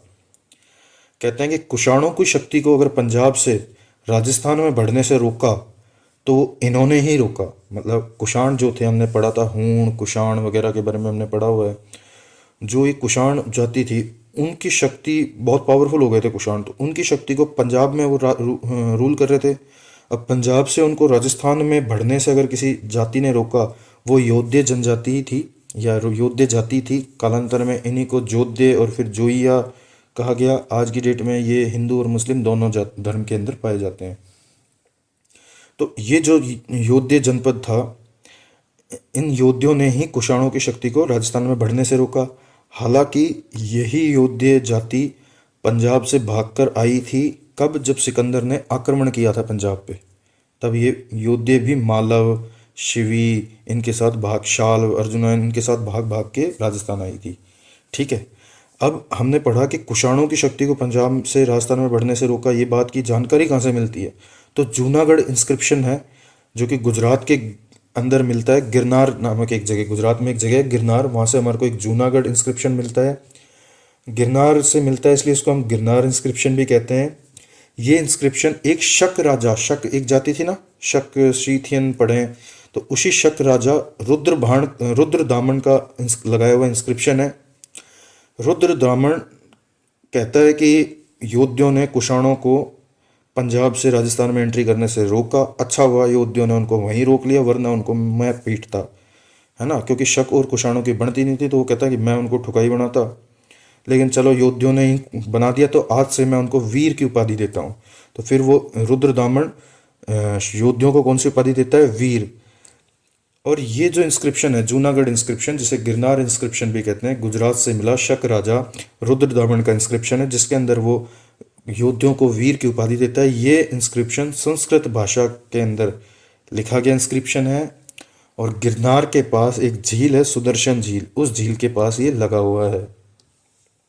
क्या पढ़ा हमने? एक जूनागढ़ इंस्क्रिप्शन हमें मिलता है जो कि शक राजा रुद्रदामन का इंस्क्रिप्शन है। और ये एक झील है, सुदर्शन झील, जो कि गिरनार नाम के एक कस्बे के अंदर पड़ती है, जो कि गुजरात के जूनागढ़ का कस्बा है। और वहाँ पर एक शक्र राजा राज कर रहा था जिसका नाम रुद्रदामन था। वो रुद्रदामन एक संस्कृत में इस इंस्क्रिप्शन को लिखवाता है और साथ ही ये भी लिखवाता है कि उन्होंने कुषाणों की शक्ति को पंजाब से राजस्थान में बढ़ने से रोका। और किन्होंने? योद्धियों ने। इसलिए योद्धे क्या हैं? वीर हैं। ठीक है, योद्धे क्या हैं? वीर हैं। तो ये योद्धे जनपद के बारे में जानकारी मिलती है। इसके अलावा एक जनपद और मिलता है, शाल्व जनपद। ये भी एक शाल्व जाति थी जो कि पंजाब से ही आई थी सिकंदर के आक्रमण के टाइम पे। सारी जातियां पंजाब से आई हुई हैं और सिकंदर के अटैक के टाइम आई हैं। अलवर में आती हैं। अलवर में मत्स्य जनपद से इनका, अब अलवर में मेनली मत्स्य जनपद था। अब मत्स्य जनपद में आके ये बसती हैं आसपास के इलाकों में जहाँ पे मत्स्य जनपद राज नहीं कर रहा था, उस एरिया में जाके ये बस जाते हैं। और अब उनसे धीरे धीरे इनके बीच में क्लैशेस शुरू होते हैं, सीमा विवाद को लेकर क्लैशेस शुरू होते हैं। जब सीमा विवाद को लेकर क्लैशेस शुरू होते हैं तो ये लंबे समय तक चलते जाते हैं, इनके बीच में कई बार लड़ाई भी होती है। सब में हमारे को नहीं घुसना, बस मेनली चीज़ क्या है, ये जो शाल्व जनपद है ना, इसी की वजह से अलवर का नाम पहले पड़ा शाल्वपुर, शालपुर से पड़ा अलपुर, अलपुर से पड़ा अलवर। मतलब शाल जाति की वजह से शाल जनपद कह देते हैं हम इसको। जनपद तो एक डिस्ट्रिक्ट को कहते हैं जनपद, तो शाल जाति का डिस्ट्रिक्ट यानी शाल जनपद। इस शाल जाति की वजह से इस जनपद का नाम शालपुर पड़ा। शालपुर ही कालांतर में बन गया अलपुर, और अलपुर से ही आगे बढ़कर अलवर बन गया। तो अलवर का नाम शाल जनपद के नाम पर ही रखा गया है, शालपुर के नाम पर। इसके अलावा एक जनपद मिलता है अर्जुनायन जनपद। इसका भी संबंध अलवर और नीम का थाना से मिलता है। मेनली ये नीम का थाना जो कि सीकर का पार्ट है उसके अंदर था इसका मेन एरिया, और कुछ एरिया अलवर का भी इसमें लगता था अर्जुनायन जनपद में। अर्जुनायन जाति भी पंजाब से आई थी, सिकंदर से हार कर आई थी। ठीक है, अर्जुनायन जाति भी कहते हैं कि, और अर्जुनायन जाति के लिए ये भी सुनने को मिलता है कि अर्जुन के जो वंशज थे ना वो अर्जुनायन थे। अब सबके अलग अलग मत हैं, तो अर्जुन के वंशजों को अगर अर्जुनायन माना जाता है तो कहते हैं कि अर्जुनायन जनपद वो एरिया है जहाँ पे अर्जुन के वंशजों ने राज किया था। कहते हैं यहाँ एक राजा हुआ जिसका नाम तंवर था, और उस राजा तंवर के नाम पर ही इस क्षेत्र को तोवरावाटी और बाद में इसको तोरावाटी भी कहने लगे, और यहाँ की भाषा को तोरावाटी भाषा भी कहते हैं। ठीक है, जो कि ढूंढाड़ भाषा की उपभाषा है। ठीक है, वो आगे हम राजस्थानी भाषा के अंदर पढ़ेंगे। इसके अलावा एक राजन्य जनपद भी पाया जाता है जो कि भरतपुर के अंदर पाया जाता है। राजन्य जनपद कहाँ पर है? भरतपुर के अंदर। ठीक है, तो ये जनपदों के बारे में इतिहास पढ़ा। इसके बाद का कोई टाइम आता है तो मौर्यन पीरियड आ जाता है, मौर्यन एरा। इसके बारे में हम पढ़ते हैं।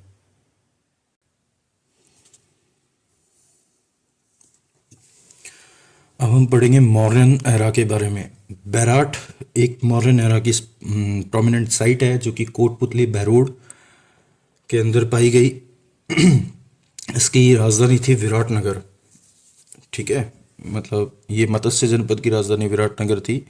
उसी विराटनगर को बैराठ कहते हैं। ठीक है, ये मौर्यन एरा की साइट बनी जो कि वर्तमान के कोटपुतली बहरोड के अंदर है, और इसके पास से एक नदी निकलती है, इसको बाणगंगा यानी अर्जुन की गंगा कहते हैं। क्योंकि कहते हैं कि अर्जुन ने अपने जो गांडीव था उसको धोने के लिए जमीन में एक बाण मारा और गंगा उत्पन्न करी ताकि उसको शुद्ध कर सके, पवित्र कर सके अपने गांडीव को, क्योंकि वो कई समय से पेड़ पे लटका हुआ था, खेजड़ी के पेड़ पे। तो उसके लिए वहाँ पर नदी पैदा करी, तो अर्जुन के बाण से पैदा हुई, इसलिए उसको बाणगंगा कहते हैं, और अर्जुन की गंगा भी कहते हैं। चलो, इन बातों से हम देखते हैं कि बाणगंगा के जो नदी है उससे बैराठ के जो साइट मिली है वो बाणगंगा नदी के पास ही मिली है। और ये कोटपुतली बहरोड एक डिस्ट्रिक्ट है आज की डेट में, तो उस डिस्ट्रिक्ट की साइट है। इस बैराठ से अशोक के 2 इंस्क्रिप्शन मिलते हैं और कीचक का महल भी मिलता है। कीचक भी महाभारत का ही एक पात्र है, उस कीचक का महल मिलता है। इसके अलावा अशोक के यहाँ से 2 अभिलेख यानी 2 इंस्क्रिप्शन मिलते हैं। अब ये कैसे मिलते हैं इनके बारे में, इंस्क्रिप्शंस के बारे में पढ़ते हैं। तो 1837 में कैप्टन बर्ट को बीजक की पहाड़ी से एक इंस्क्रिप्शन प्राप्त होता है। इस इंस्क्रिप्शन को भाब्रू इंस्क्रिप्शन कहते हैं। भाब्रू वहाँ के पास में एक गांव था जहाँ पर इंस्क्रिप्शन को काट के लेके गए थे पत्थर से, और तो उसके नाम पर इसको भाब्रू इंस्क्रिप्शन कह दिया गया। ये इंस्क्रिप्शन वर्तमान में कहाँ है तो कोलकाता म्यूजियम है उसके अंदर रखा हुआ है। ठीक है। इस भाब्रू इंस्क्रिप्शन में अशोक को मगध का राजा बताया गया है। बुद्ध, धम्म और संघ में अशोक विश्वास करता है। 7 बुद्ध पुस्तकों की जानकारी भी इस भाब्रू इंस्क्रिप्शन से मिलती है। मतलब अशोक मगध का राजा है जो बुद्ध, धम्म और संघ में विश्वास करता है और 7 बौद्ध पुस्तकों के बारे में भी जानकारी देता है। कौन? भाब्रू अभिलेख यानी भाब्रू इंस्क्रिप्शन, वर्तमान में कोलकाता म्यूजियम। और सबसे पहले बीजक की पहाड़ी कब मिला? 1837 में। किसको मिला? कैप्टन बर्ट को मिला। यहाँ से गोल चैत्य गृह मिलता है, गोल बौद्ध मंदिर मिलता है, बौद्ध विहार मिलता है, बुद्ध की प्रतिमा मिलती है।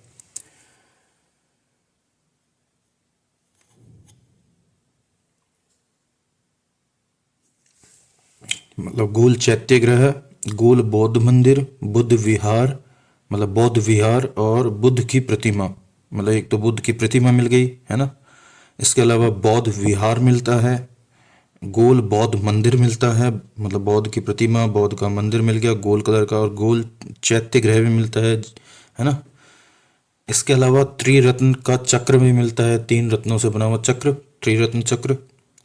1871 में कार्लाइल को, जो कि कार्लाइल के बारे में अपने पहले पढ़ा था, कार्लाइल जाते हैं और उनको अब मिलता है भीम पहाड़ी से एक और इंस्क्रिप्शन मिल जाता है। भीम पहाड़ी से एक इंस्क्रिप्शन प्राप्त होता है। किसको? कार्लाइल को। कब होता है? 1871 के अंदर। कैप्टन वर्ट को कब होता है? 1837 के अंदर।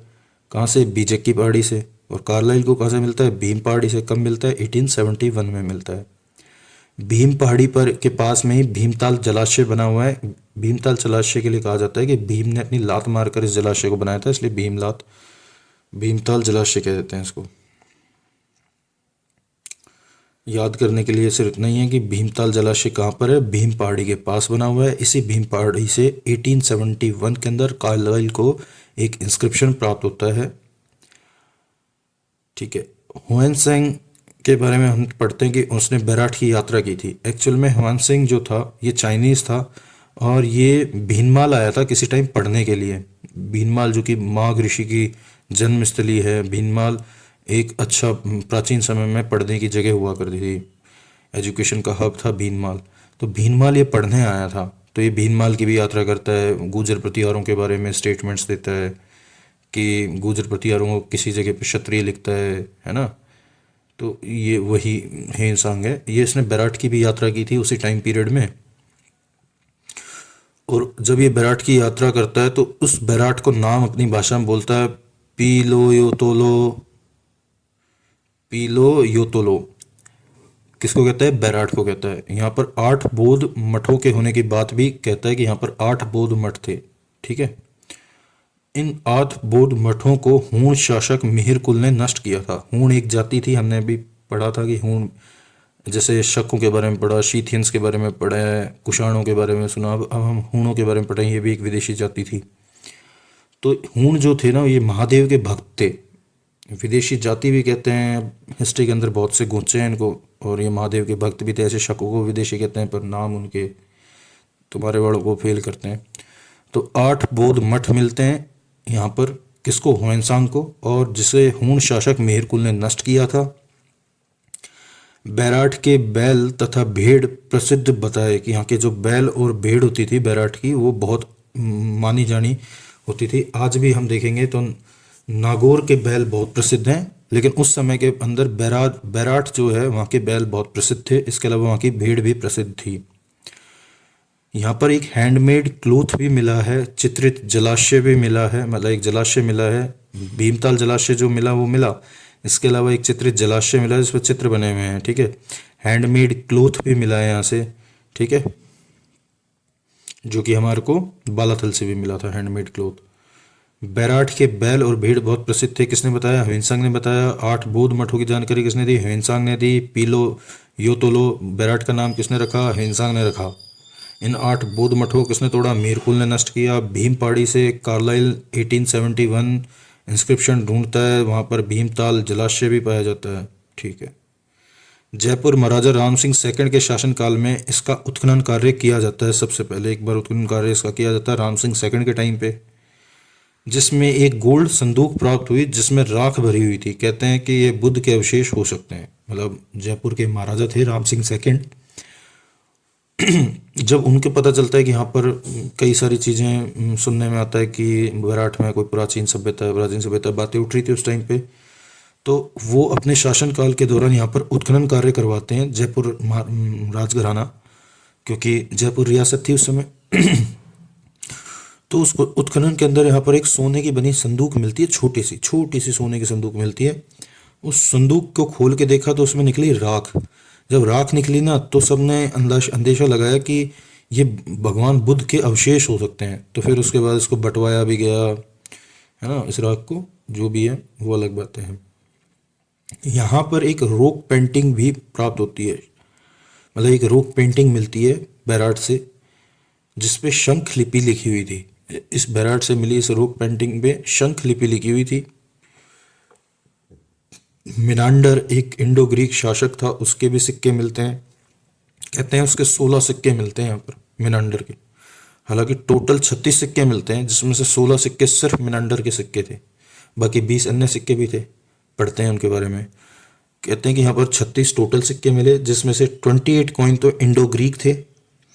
जो 28 इंडो ग्रीक कॉइन थे, इसमें से 16 इंडो ग्रीक कॉइन तो ओनली मिनांडर के थे, और बाकी इंडो ग्रीक कॉइन जो कि 12 अन्य इंडो ग्रीक कॉइन थे जो कि अन्य शासकों के थे, इंडो ग्रीक शासकों की।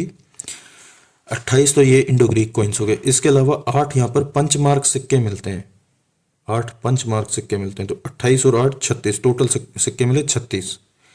तो 36 सिक्के मिलते हैं, जिसमें से 28 इंडो ग्रीक सिक्के थे। इंडो ग्रीक 28 सिक्कों में से 16 तो एक ही इंडो ग्रीक शासक के थे, इसका नाम मिनांडर था। इन 28 सिक्कों के अलावा 8 पंचमार्क सिक्के मिलते हैं। इस प्रकार टोटल 36 सिक्के यहाँ से प्राप्त होते हैं। एक रॉक पेंटिंग मिलती है जो कि जिसपे शंख लिपि लिखी हुई थी। यहाँ पर राम सिंह सेकंड जयपुर के शासक थे, उनके टाइम पे उत्खनन कार्य हुआ तो सोने की एक छोटी सी संदूक मिली जिसमें राख मिली, जिसको हम बौद्ध का अवशेष मान लेते हैं। ह्वेनसांग यहाँ पर यात्रा करता है और पीलो योतोलो इसका नाम देता है। कहता है कि यहाँ की भेड़ और बैल बहुत प्रसिद्ध हैं।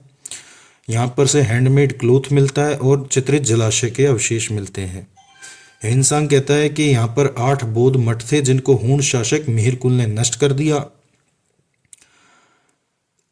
1871 में कार्लाइल को यहाँ से एक इंस्क्रिप्शन मिलता है भीम पहाड़ी से, ठीक है। इस भीम पहाड़ी के पास से इंस्क्रिप्शन जहाँ से मिलता है वहीं के पास में एक जलाशय मिलता है, इसको भीमताल जलाशय कह देते हैं।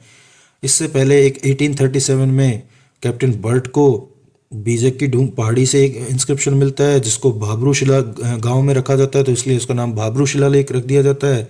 इस भाबरू शिलालेख में से जानकारी मिलती है कि ये अशोक का शिलालेख है, जिसके अंदर लिखा हुआ है कि मैं अशोक मगध का राजा और बुद्ध संघ धर्म में विश्वास रखता हूँ। 7 बुद्ध पुस्तकों को मैं पढ़ता हूँ, तुम भी पढ़ो वरना पिटाई बना दी जाएगी।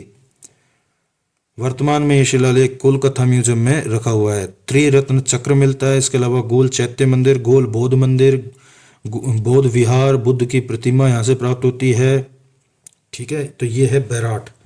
अब इसके उत्खनन का कार्य बैराठ का अब आज के टाइम में क्या क्या उत्खनन कार्य क्या क्या हुआ इसमें, तो 1936 में सबसे पहले उत्खनन काम करते हैं दयाराम साहनी। दयाराम साहनी जी 1936 के अंदर इसका उत्खनन का कार्य करते हैं। उसके बाद 1962 से 63 नील रत्न बैनर्जी और कैलाशनाथ दीक्षित, नील रत्न बैनर्जी और कैलाशनाथ दीक्षित 1962 से 63 के बीच में इसका उत्खनन कार्य करते हैं, क्योंकि 62 में हम ताज़े ताज़े चाइना से हारे थे, तो हमने उस समय बहुत उत्खनन किया कि इस बार हम पैसा मिल जाए बस, फिर चाइना को पेल देंगे। उत्खनन कार्य महादेव पहाड़ी, भोमली पहाड़ी का भी उत्खनन कार्य यहाँ पर किया गया। तो देखो, कैप्टन बट ने बीजक पहाड़ी का कर लिया, कार्लाइन ने भीम पहाड़ी का कर लिया, तो दयाराम सानी, नीलरतन बनर्जी, कैलाशनाथ दीक्षित ने भी यहाँ पर उत्खनन कार्य किया। तो महादेव की पहाड़ी को पकड़ा, भोमली पहाड़ी को पकड़ा, इन दोनों पहाड़ियों पर भी उत्खनन कार्य किया गया। Mansarovar inscription 713 century. Mansarovar inscription 713 ईस्वी चित्तौड़गढ़ का एक इंस्क्रिप्शन है जिसमें 4 मौर्य शासकों का नाम मिलता है। बस इतना ही ध्यान रखना है। महेश्वर, भीम, भोज, मान। मैं से शुरू होकर मैं पर ही रुकना है। महेश्वर, भीम, भोज, मान। महेश्वर, भीम, भोज, मान। ये 4 मौर्य शासक हैं जिनकी जानकारी कौन देता है? मानसरोवर इंस्क्रिप्शन देता है, जो कि कहाँ पर है? चित्तौड़गढ़ में है। कब का इंस्क्रिप्शन है? तो 713 ईस्वी का है। इसके अलावा एक इंस्क्रिप्शन और मिलता है, कणस्वा इंस्क्रिप्शन। ये एक कणस्वा महादेव के मंदिर से मिलता है, कोटा के अंदर। कोटा में एक मंदिर है, शिवालय है, कणस्वा शिवालय। उससे इस मंदिर की दीवार से एक इंस्क्रिप्शन मिलता है जो कि 738 ईस्वी का है। 713 का कौन सा था? मानसरोवर। और 738 का है कणस्वा इंस्क्रिप्शन, जो कि कोटा के एक शिवालय से मिलता है, कणस्वा शिवालय से। ये शिवालय चंबल नदी की सभ्यता की जानकारी देता है, मतलब चंबल नदी सभ्यता की जानकारी देता है। और यह मौर्य राजा धवल की जानकारी देता है कि राजस्थान में मौर्यों की अंतिम जानकारी देता है। देखो, चंबल नदी जो सभ्यता थी, मतलब चंबल के आसपास जो लोग बाग बसे हुए थे, उस सभ्यता की जानकारी देता है कौन सा? कणस्वा शिवालय अभिलेख, कोटा, 738 ईस्वी। ये इंस्क्रिप्शन मौर्य राजाओं का अंतिम इंस्क्रिप्शन है, जो कि मौर्य राजा धवल की जानकारी देता है। ये मौर्यों की लास्ट कोई जानकारी देता है, वो कणस्वा शिवालय इंस्क्रिप्शन ही देता है, जो कि 738 का है।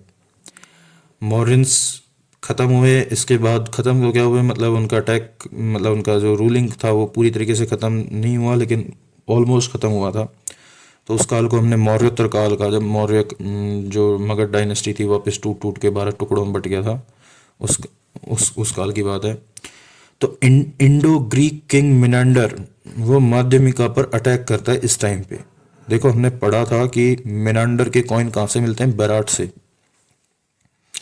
बैराट साइट बहुत पुरानी है, मॉरिन्स एरा की साइट है बैराट। लेकिन बैराट पे मॉरियंस के बाद भी मिनांडर के अटैक हुए थे। मिनांडर लास्ट, मतलब जिस टाइम पे मिनांडर ने अटैक किया उस टाइम पे बैराट के अंदर कॉइन गए होंगे। तो जो भी है रीज़न, इंडो ग्रीक किंग था मिनांडर, उसने मध्यमिका पर अटैक किया था, ये हमारे को जानकारी मिलती है। अब देखो, इस टाइम के जो साइट मिलती है मौर्य, मतलब पोस्ट मौर्यन एरा की, वो मिलती है भरतपुर के नोह से। भरतपुर में एक नोह नाम की जगह है, वहाँ से एक साइट मिलती है जिसका उत्खनन का कार्य आरसी अग्रवाल करते हैं 1963 और 64 के मध्य के अंदर। रूपारेल नदी के पास थी कौन सी? नोह सभ्यता। नोह सभ्यता रूपारेल नदी के पास है, जिसका उत्खनन कार्य आरसी अग्रवाल करते हैं 1963 से 64 के मध्य करते हैं। साक्ष्य के तौर पे लोह गलाने की भट्टियाँ मिलती हैं यहाँ पर से। इसके अलावा कुषाण कॉइन्स मिलते हैं। देखो, लोह गलाने की भट्टियाँ तो मिलेंगी ही मिलेंगी, क्योंकि लोह का युग तो पहले ही जा चुका, तो लोह का गलाने का तो मिलना ही है। कुषाण के कॉइन मिलते हैं, कुषाण जो राजा थे उनके कॉइन मिलते हैं यहाँ पर। वासुदेव और हुवनिक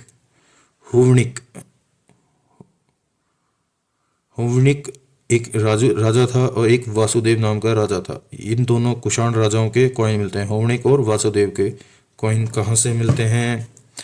तो नोह सभ्यता से मिलते हैं। यक्ष की मूर्ति मिलती है। यक्ष शुंग काल के एक शासक, मतलब संत थे, महिला और पुरुष संत होते थे, उनकी कंबाइंड तौर पे मूर्ति बनती थी जिसको यक्ष की मूर्ति कहते थे। शुंग टाइम के थे, ये मूर्ति थी शुंग टाइम की, मतलब शुंग टाइम में यक्ष की मूर्तियाँ चलती थी। इन्हीं यक्ष को वर्तमान में हमने यक्ष की जगह जाख कर दिया। यक्ष से बना यक्ष, जक्ष, जक्ष से बना जाख, और आज की डेट में हम इनको जाख बाबा के नाम से पूछते हैं। 5 संस्कृति युगों की जानकारी मिलती है इस नोह से। देखो आयरन एज की मिलती है, देखो लोह गलाने की भट्टी यानी आयरन एज की भी जानकारी मिलती है। कॉपर एज की जानकारी मिलती है यानी कॉपर गलाने की भट्टी भी होगी। आर्यकालीन वैदिक टाइम की भी मिलती है, ऑब्वियसली बात है, आयरन एज को वैदिक एज, सिविलाइजेशन एज के टाइम मिलती है बिल्कुल। महाभारत कालीन जानकारी भी मिलती है इसमें। मौर्य कालीन जानकारी भी यहाँ से मिलती है, देखो मौर्य कालीन भी मिल रही है। इंडो ग्रीक किंग मिनांडर, ठीक है, तो ये सारा कुछ है। एक साइट मिलती है रंग महल, कुषाण एरा की साइट है। डॉक्टर हमारिड थी, हनारिड, जो कि स्वीडन की थी। हनारिड, डॉक्टर हनारिड थी स्वीडन की। 1952 में अमलानंद घोष तो ढूंढते हैं कालीबंगा को, और डॉक्टर हनारिड ढूंढती है रंग महल को। दोनों हनुमानगढ़ में ढूंढते हैं, पास के पास से काम भी चल जाता है, कोई दिक्कत नहीं होती। तो कुषाण एरा की एक साइट मिलती है रंग महल हनुमानगढ़ से, और यहाँ से हनारिड को मिलती हैं लाल मटकों पर काली धारियाँ। लाल कलर के मटके मिलते हैं, उन पे काली काली धारियाँ मिलती हैं। गुरु और शिष्य की मूर्ति मिलती है कुषाण एरा की, कि गुरु ज्ञान दे रहा है, शिष्य ज्ञान ले रिया है, और ज्ञान दे रिया है और एक ले रिया है, उसकी मूर्ति बना दी कुषाण एरा की, वो भी यहाँ से मिलती है, इसलिए हमारे को पता पड़ता है कुषाण एरा की साइट है।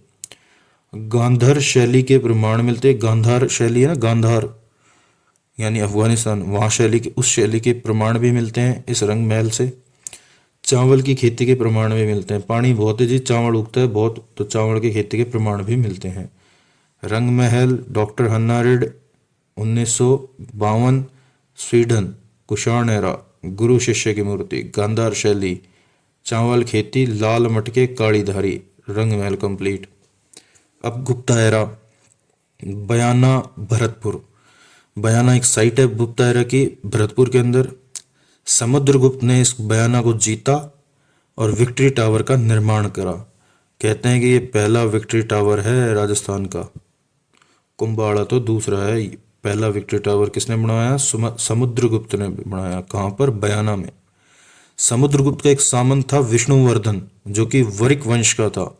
इसने भी यहाँ पर एक चीज बनाई, भीमलाट का निर्माण कराया। विक्ट्री टावर तो गुरु जी बना गए, समुद्रगुप्त जी। अब उसका सामंत है, राजा बना गया विक्ट्री टावर, तो सामंत क्या कि मैं भी कुछ बनाऊंगा, तो उसने कहा भीमलाट निर्माण कराओ, तो भीमलाट का निर्माण करा दिया। दोनों अलग अलग, देखो वो गुप्ता डायनेस्टी, ये वरिक वंश है, विष्णुवर्धन, ठीक है, सामंत है उसका, कोई बड़ी बात नहीं। प्रतिहारों शासक ने भी यहाँ इस एरिया में आए हैं। तो प्रतिहार शासक थे एक लक्ष्मण सेन। उन लक्ष्मण सेन की एक रानी थी चित्रलेखा। इस चित्रलेखा ने यहाँ पर उषा मंदिर का निर्माण कराया। वापस समझते हैं, एक राजा था लक्ष्मण सेन, जो कि प्रतिहार डायनेस्टी का, मतलब प्रतिहार शासक था लक्ष्मण सेन। कोई दिक्कत नहीं है, प्रतिहार शासक था लक्ष्मण सेन। अब शासक था तो उसकी कोई रानी भी होगी, तो रानी का नाम था चित्रलेखा। चित्रलेखा, चित्रलेखा जी जो थी ना, वो उषा मंदिर का निर्माण कराती है। कहाँ पर? बयाना में करवाती हैं।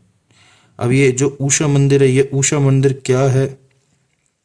तो देखो, जो उषा थी ना, उषा मंदिर तो सबको पता है। उषा कौन है? तो उषा अनिरुद्ध की पत्नी थी। अनिरुद्ध की पत्नी थी। अनिरुद्ध कौन जी? श्री कृष्ण जी थे ना, उनका एक पोता था अनिरुद्ध। अनिरुद्ध की पत्नी का नाम था उषा। उषा को देखकर, उषा की इन्होंने कहीं फोटो फाटो बनी हुई देखी होगी किसी किताब कुतुबड़ी में, तो उस किताब के अंदर कोई फोटो देखी उषा की, और उषा की फोटो देखकर कहते कि यार ये तो मेरी सहेली की सी लग रही है। और उस सहेली की याद में चित्रलेखा जी क्या करती हैं, मंदिर बनवा देती हैं, उषा मंदिर का, उषा मंदिर नाम का मंदिर बनवा देती हैं। कहाँ पर? बयाना में। अब ये उषा मंदिर की भी कहानी है अलग। तुर्क भारत में राज करने आते हैं, अटैक करते हैं, यहाँ राज कर लेते हैं। जब तुर्कों का भारत में राज आता है, तो इस उषा मंदिर को वो बना देते हैं मस्जिद।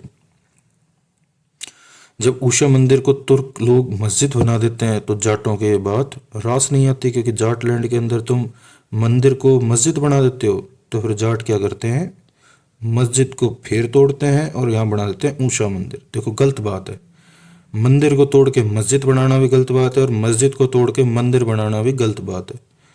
लेकिन चूंकि ये ऑलरेडी पहले मंदिर ही था, तो इसको वापस मंदिर बनाना सही काम है, तो जाटों को इसमें कोई गलती नहीं है। जाट बलवान, जय भगवान।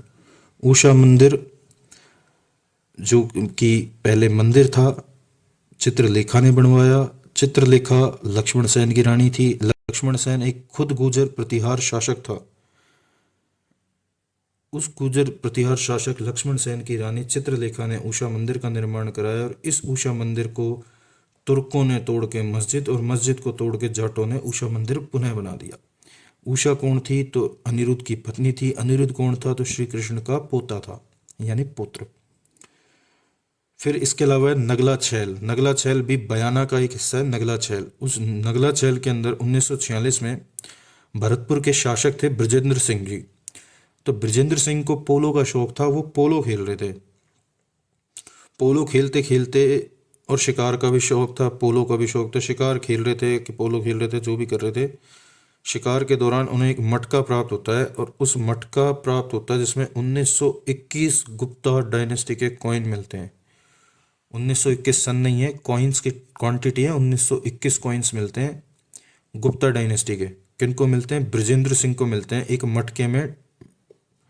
और कब मिलते हैं? शिकार के दौरान। कहाँ से मिलते हैं? नंगला छैल से, जो कि बयाना के अंदर पड़ता है। किसको मिलते हैं? भरतपुर शासक बृजेंद्र सिंह को। कब मिलते हैं? 1946 में, आज़ादी से ठीक एक साल पहले। तो बृजेंद्र सिंह जी कहते हैं इसकी मजे ही मजे, भारत में सर्वाधिक गुप्ता कॉइन्स यहाँ से मिले हैं, ये तो और भी मजे ही मजे हो गए। देखो, सबसे ज़्यादा मालव सिक्के मिले नगर, जो कि टोंक का हिस्सा है। सबसे ज़्यादा गुप्ता कॉइन्स मिले वो है नंगला छैल, जो कि कहाँ पर है? बयाना के अंदर। बयाना का है? भरतपुर के अंदर। कब मिले? 1946। बृजेंद्र सिंह भरतपुर के शासक थे। शिकार के दौरान उनको 1921 गुप्ता कॉइन्स मिलते हैं, जो कि भारत में सर्वाधिक गुप्ता कॉइन्स मिलने का प्रमाण भी है। नंगला छैल। भारत में गोल्ड कॉइन्स के बारे में कुछ पॉइंट है, वो बताता हूँ। देखो, सबसे पहले भारत में गोल्ड कॉइन्स कोई मिलते हैं तो इंडो ग्रीक्स राजाओं के सबसे पहले गोल्ड कॉइन्स मिलते हैं। लेकिन सबसे शुद्ध क्वालिटी के गोल्ड कॉइन्स किसी के होते हैं तो कुषाण जो राजा थे ना, वो सबसे प्योर क्वालिटी के गोल्ड कॉइन्स बनवाते थे। और सबसे ज़्यादा गोल्ड कॉइन्स गिने के चले तो गुप्ता डायनेस्टी के गोल्ड कॉइन्स मिले हैं भारत के अंदर से। ठीक है। और उन गुप्ता डायनेस्टी के सर्वाधिक गोल्ड कॉइन्स अगर कहीं से मिले हैं तो वो नंगला छैल बयाना से मिले हैं। बृजेंद्र सिंह जी को मिले 1946 में। मध्यकाल में बयाना इंडिगो एग्रीकल्चर के लिए प्रसिद्ध था। जो ये बयाना है ना, मिडेवल के टाइम में इंडिगो यानी नील की खेती के लिए प्रसिद्ध क्षेत्र था। नील की खेती के लिए बहुत प्रसिद्ध एरिया कहलाता था बयाना। बारडोली, बारडोली कहाँ है? चित्तौड़गढ़ में है। यहाँ पर शिव के मंदिर भी है, बारडोली शिव मंदिर हमने पढ़ेंगे। तो बारडोली चित्तौड़गढ़ के अंदर है, ये भी एक साइट है। कहते हैं कि हूण राजा मिहिरकुल, जिसने 8 बौद्ध साइट मतलब टेम्पल तोड़े, बौद्ध मठों को तोड़ा था ना बैराट से, उसी मिहिरकुल की बात है। वो एक हूण था, उसने यहाँ पर बारडोली का शिव मंदिर बनवाया था, शिव टेम्पल बनवाया था, बारडोली शिव मंदिर। अभी जो मैं बता रहा था वही। फिर बड़वा इंस्क्रिप्शन, बड़वा इंस्क्रिप्शन 12 का है, 238 ईस्वी का इंस्क्रिप्शन है। और मोखरी वंश, मोखरी वंश की जानकारी देने वाला इंस्क्रिप्शन कौन है? बड़वा। मोखरी की जानकारी बड़वा, मोखरी बड़वा। तो मोखरी वंश की जानकारी देने वाला इंस्क्रिप्शन है बड़वा इंस्क्रिप्शन, जो कि 12 से मिलता है। 238 ईस्वी का इंस्क्रिप्शन है। 4 स्तंभ प्राप्त हुए हैं, जिसमें से 3 पर लेख लिखे हुए हैं। इस इंस्क्रिप्शन के ये क्या है कि मतलब इस तरीके से है कि 4 स्तंभ हैं, जो इस एक यज्ञ है, उस यज्ञ के चारों ओर 4 स्तंभ लगे हुए हैं, 3 स्तंभ पे लेख लिखे हुए हैं। वही उन लेख को ही बड़ला इंस्क्रिप्शन कहते हैं। 238 का 12 के अंदर लगा हुआ वो इंस्क्रिप्शन क्या है? 3 स्तंभ पर लेख लिखे हैं, टोटल 4 स्तंभ, बीच में यज्ञ की जगह बना रखी है। कहते हैं मोखरी वंश के महासेनापति 3 पुत्रों द्वारा यहाँ यज्ञ किया गया था और ये इंस्क्रिप्शन लगवाया गया था। 238 ईस्वी में मोखरी वंश के महासेनापति के 3 पुत्र थे, उन 3 पुत्रों द्वारा यहाँ पर यज्ञ किया गया। यज्ञ के दौरान चारों कोणों पर 4 स्तंभ लगाए गए, उन चारों स्तंभों में से 3 स्तंभों पर लेख लिखा गया। उसी लेख पे मोखरी वंश की जानकारी हमारे को प्राप्त होती है। और ये लेख बड़वा इंस्क्रिप्शन 12,238 ईस्वी कहलाते हैं। ठीक है। इसके अलावा एक साइट है चार चौमा कोटा। चार चौमा में एक शिव मंदिर है, गुप्ता डायनेस्टी का बना हुआ, उसी से रिलेटेड है कि गुप्ता एरा का शिव टेम्पल बना हुआ है चार चौमा कोटा के अंदर। तो चार चौमा का शिव मंदिर गुप्ता डायनेस्टी का है, कोटा में है। जबकि बारडोली शिव मंदिर चित्तौड़गढ़ हूण शासकों द्वारा बनाया गया शिव मंदिर है। अब गुप्तोत्तर का post Gupta era, pre medieval era और राजपूत एरा, है ना, त्रिपक्षीय संघर्ष काल, है ना, ये एक ही बात है और इसके बारे में हम पढ़ेंगे। इस टाइम की कोई साइट है तो भीनमाल है, जालोर के अंदर जो पड़ती है। चावड़ा राजपूतों की राजधानी थी। चावड़ा राजपूतों की एक शाखा है, उसकी राजधानी थी भीनमाल। चावड़ा यहाँ पर राजवंश राज करता था जालोर के आसपास, और उनकी एक राजधानी थी भीनमाल।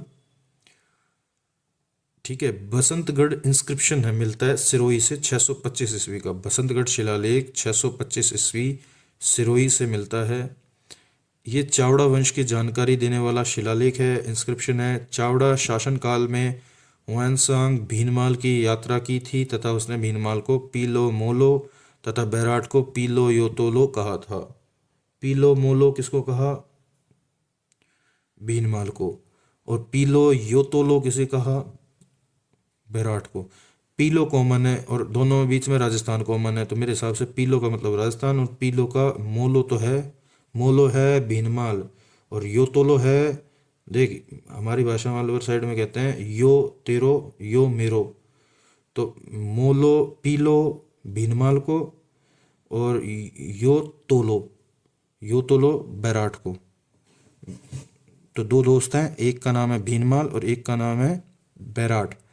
भीनमाल कहता है यो मोलो और यो तोलो, तो यो तोलो तो है अपने बैराट और मोलो बोला भीनमाल ने खुद को तो मोलो ही कहेगा, दूसरों क्या कहेगा? यो तोलो। तो पीलो मोलो तो है भीनमाल और पीलो यो तोलो है बैराट। किसने कहा? ह्वेनसांग चाइनीज ने कहा। चावड़ा शासनकाल के टाइम पे ये राजस्थान आया था, मैंने बताया पढ़ने के लिए आया था, उसके बाद बकवास मार के भी चला गया, कई तरीके की काम की है वैसे तो। चावड़ा शासकों ने कवि माघ और ब्रह्मगुप्त को संरक्षण प्रदान किया था। जो चावड़ा राजपूत वंश था जो कि जालोर साइड राज करता था, जिनकी राजधानी भीनमाल थी, जिनके टाइम पे यानी भीनमाल यानी पीलो मोलो जो कि ह्वेनसांग ने कहा था, इन्हीं चावड़ा वंश के टाइम पे ह्वेनसांग यहाँ पर घूम कर गया था, बैराठ भी घूम कर गया था। इनके टाइम का एक इंस्क्रिप्शन मिलता है सिरोही से, बसंतगढ़ इंस्क्रिप्शन 625 ईस्वी का। ये सारी बात अपन ने पढ़ी, लेकिन मज़े की बात यह है कि हमने दो बंदों के नाम पढ़े, कवि माघ और ब्रह्मगुप्त। ब्रह्मगुप्त भी बहुत बड़े वैज्ञानिक थे और कवि माघ भी। कवि माघ तो कवि थे और ब्रह्मगुप्त एक बहुत बड़े वैज्ञानिक थे। दोनों की जन्मस्थली भीनमाल है और दोनों को चावड़ा राज शासकों ने संरक्षण भी प्रदान किया। कवि माघ ने शिशुपाल वध नाम की एक बुक लिखी थी। शिशुपाल कौन है? तो शिशुपाल चेदी महाजनपद का राजा था, वही शिशुपाल जिसको 100 गलतियां करने पर श्री कृष्ण ने सुदर्शन चक्र से वध कर दिया था। शिशुपाल और कोई नहीं, श्री कृष्ण का ही भाई था, कज़न भाई था, लेकिन श्री कृष्ण से उसकी बिल्कुल बनती नहीं थी और वो श्री कृष्ण को भद्दा बुरा कहता रहता था। तो उसकी माँ से श्री कृष्ण ने वादा किया था शिशुपाल की माँ से कि मैं इसकी 100 गलती तक इसे कुछ नहीं कहूँगा और 100वीं गलती होते के बाद ही इसका टैंटवा दबा दूंगा। तो सुदर्शन चक्र का उपयोग करके उसका टैंटवा दबा दिया था किशन जी ने। ये शिशुपाल चेदी महाजनपद का राजा हुआ करता था। ये वही चेदी महाजनपद है जिसने कभी मत्स्य महाजनपद को हराकर उसको कमज़ोर किया था। कालांतर में मत्स्य महाजनपद मगध में मिल गया था, वही चेदी महाजनपद। उस शिशुपाल वध के ऊपर कि कैसे उसका वध हुआ, कैसे क्या क्या सारी कहानी थी, उसके ऊपर एक पूरी कहानी बना के एक बुक लिखी कवि माघ ने। कवि माघ जिनकी जन्मस्थली भीनमाल थी और चावड़ा वंश के शासकों ने जिनको संरक्षण दिया था ब्रह्मगुप्त की तरह। ब्रह्मगुप्त कौन है जी? ब्रह्मगुप्त है भारत का न्यूटन। भारत का न्यूटन ब्रह्मगुप्त को कहा जाता है। इसने सबसे पहले ग्रेविटेशनल फोर्स की जानकारी दी थी। देखो अंग्रेजों ने तो क्या किया, जिंदगी में कुछ उखाड़ा नहीं, उन्होंने क्या किया, यहाँ की किताबें उठाई और वहाँ जाके अपने पढ़ी और अपने इंग्लिश में ट्रांसलेट करी और कहते ये लो ग्रेविटेशनल खोज दी हमने, ग्रेविटेशनल खोज दिया। हालांकि ग्रेविटेशन की सबसे पहले किसी ने बात की तो किसने की थी? ब्रह्मगुप्त ने की थी। बुक्स ब्रह्मस्फुट सिद्धांत ब्रह्मगुप्त ने ही लिखा था। खंड खाद्यक ब्रह्मगुप्त ने ही लिखा था। ब्रह्मगुप्त की दो पुस्तकों के नाम ब्रह्मस्फुट सिद्धांत और खंड खाद्यक। ब्रह्मस्फुट सिद्धांत, खंड खाद्यक किसकी पुस्तक है? ब्रह्मगुप्त की। भारत का न्यूटन, जिसने सर्वप्रथम ग्रेविटेशनल फोर्स की जानकारी दी थी। एक्चुअली ये स्टेटमेंट ये होना चाहिए था कि भारत ब्रह्मगुप्त, और न्यूटन के लिए स्टेटमेंट पढ़ना चाहिए था कि भारत अमेरिका का, इंग्लैंड का ब्रह्मगुप्त। पर हम ऐसा पढ़ते हैं क्योंकि हम ऐसे ही हैं। कालांतर में प्रतिहार वंश ने भीनमाल पर शासन किया। देखो जो चावड़ा थे ना, उनको यहाँ से रिप्लेस कर दिया था भीनमाल से प्रतिहारों ने, और प्रतिहार वंश की यहाँ पर शासन शुरू हो गया था। भीनमाल प्राचीन काल में विद्या का केंद्र था। हिंसांग यहाँ स्टडी के लिए ही आया था। चावड़ाओं के टाइम आया था, हमने पढ़ लिया। अब भीनमाल के एक्सकेवेशन किसने किया? तो आरसी अग्रवाल ने किया, रतन चंद्र अग्रवाल। 1953 से 54 के बीच में यहाँ पर एक्सकेवेशन हुआ। साक्ष्य के तौर पे यहाँ पर दो चीज़ें मिलती है। रोमन एम्फोरा मिलता है, यानी शराब का गिलास, yes wine glass, Roman amphora, आधा नशा तो गिलास से ही हो जाए। दूसरा ग्रीक दुहत्ती सुराही, यानी दो हाथों से पकड़ने वाली सुराही मिलती है, ग्रीक सुराही, ठीक है। रोमन एम्फोरा मिलता है और ग्रीक एम्फोरा भी मिलता है। रोमन और ग्रीक एम्फोरा मिलता है। शराब के गिलास ऐसे याद कर लेना, दुहत्ती सुराही, ठीक है। तो ये सारा कुछ पढ़ते हैं। अब बसंतगढ़ इंस्क्रिप्शन हमने पढ़ा था, आबू का था, 625 ईस्वी का था, जो कि चावड़ा वंश की जानकारी देता है ना। तो हमने बसंतगढ़ शिलालेख पढ़ा था। ये बसंतगढ़ शिलालेख आबू के अंदर तो है, खिमेल माता का मंदिर है आबू के अंदर, उसके अंदर लिखा लगा हुआ है और ब्राह्मी लिपि में लिखा हुआ है। बसंतगढ़ शिलालेख आबू के अंदर खिमेल माता मंदिर के अंदर लगा हुआ है। 625 ईस्वी का इंस्क्रिप्शन है, ब्राह्मी लिपि में लिखा हुआ है, चावड़ा वंश की जानकारी देता है। चावड़ा शासक वर्मलात का जो एक सामंत था रज्जिल, जो कि आबू का सामंत था रज्जिल। चावड़ा शासक था एक वर्मलात, उस वर्मलात का एक सामंत था जो कि आबू में बैठा करता था, जिसका नाम था रज्जिल। उसने ये बसंतगढ़ शिलालेख लिखवाया था।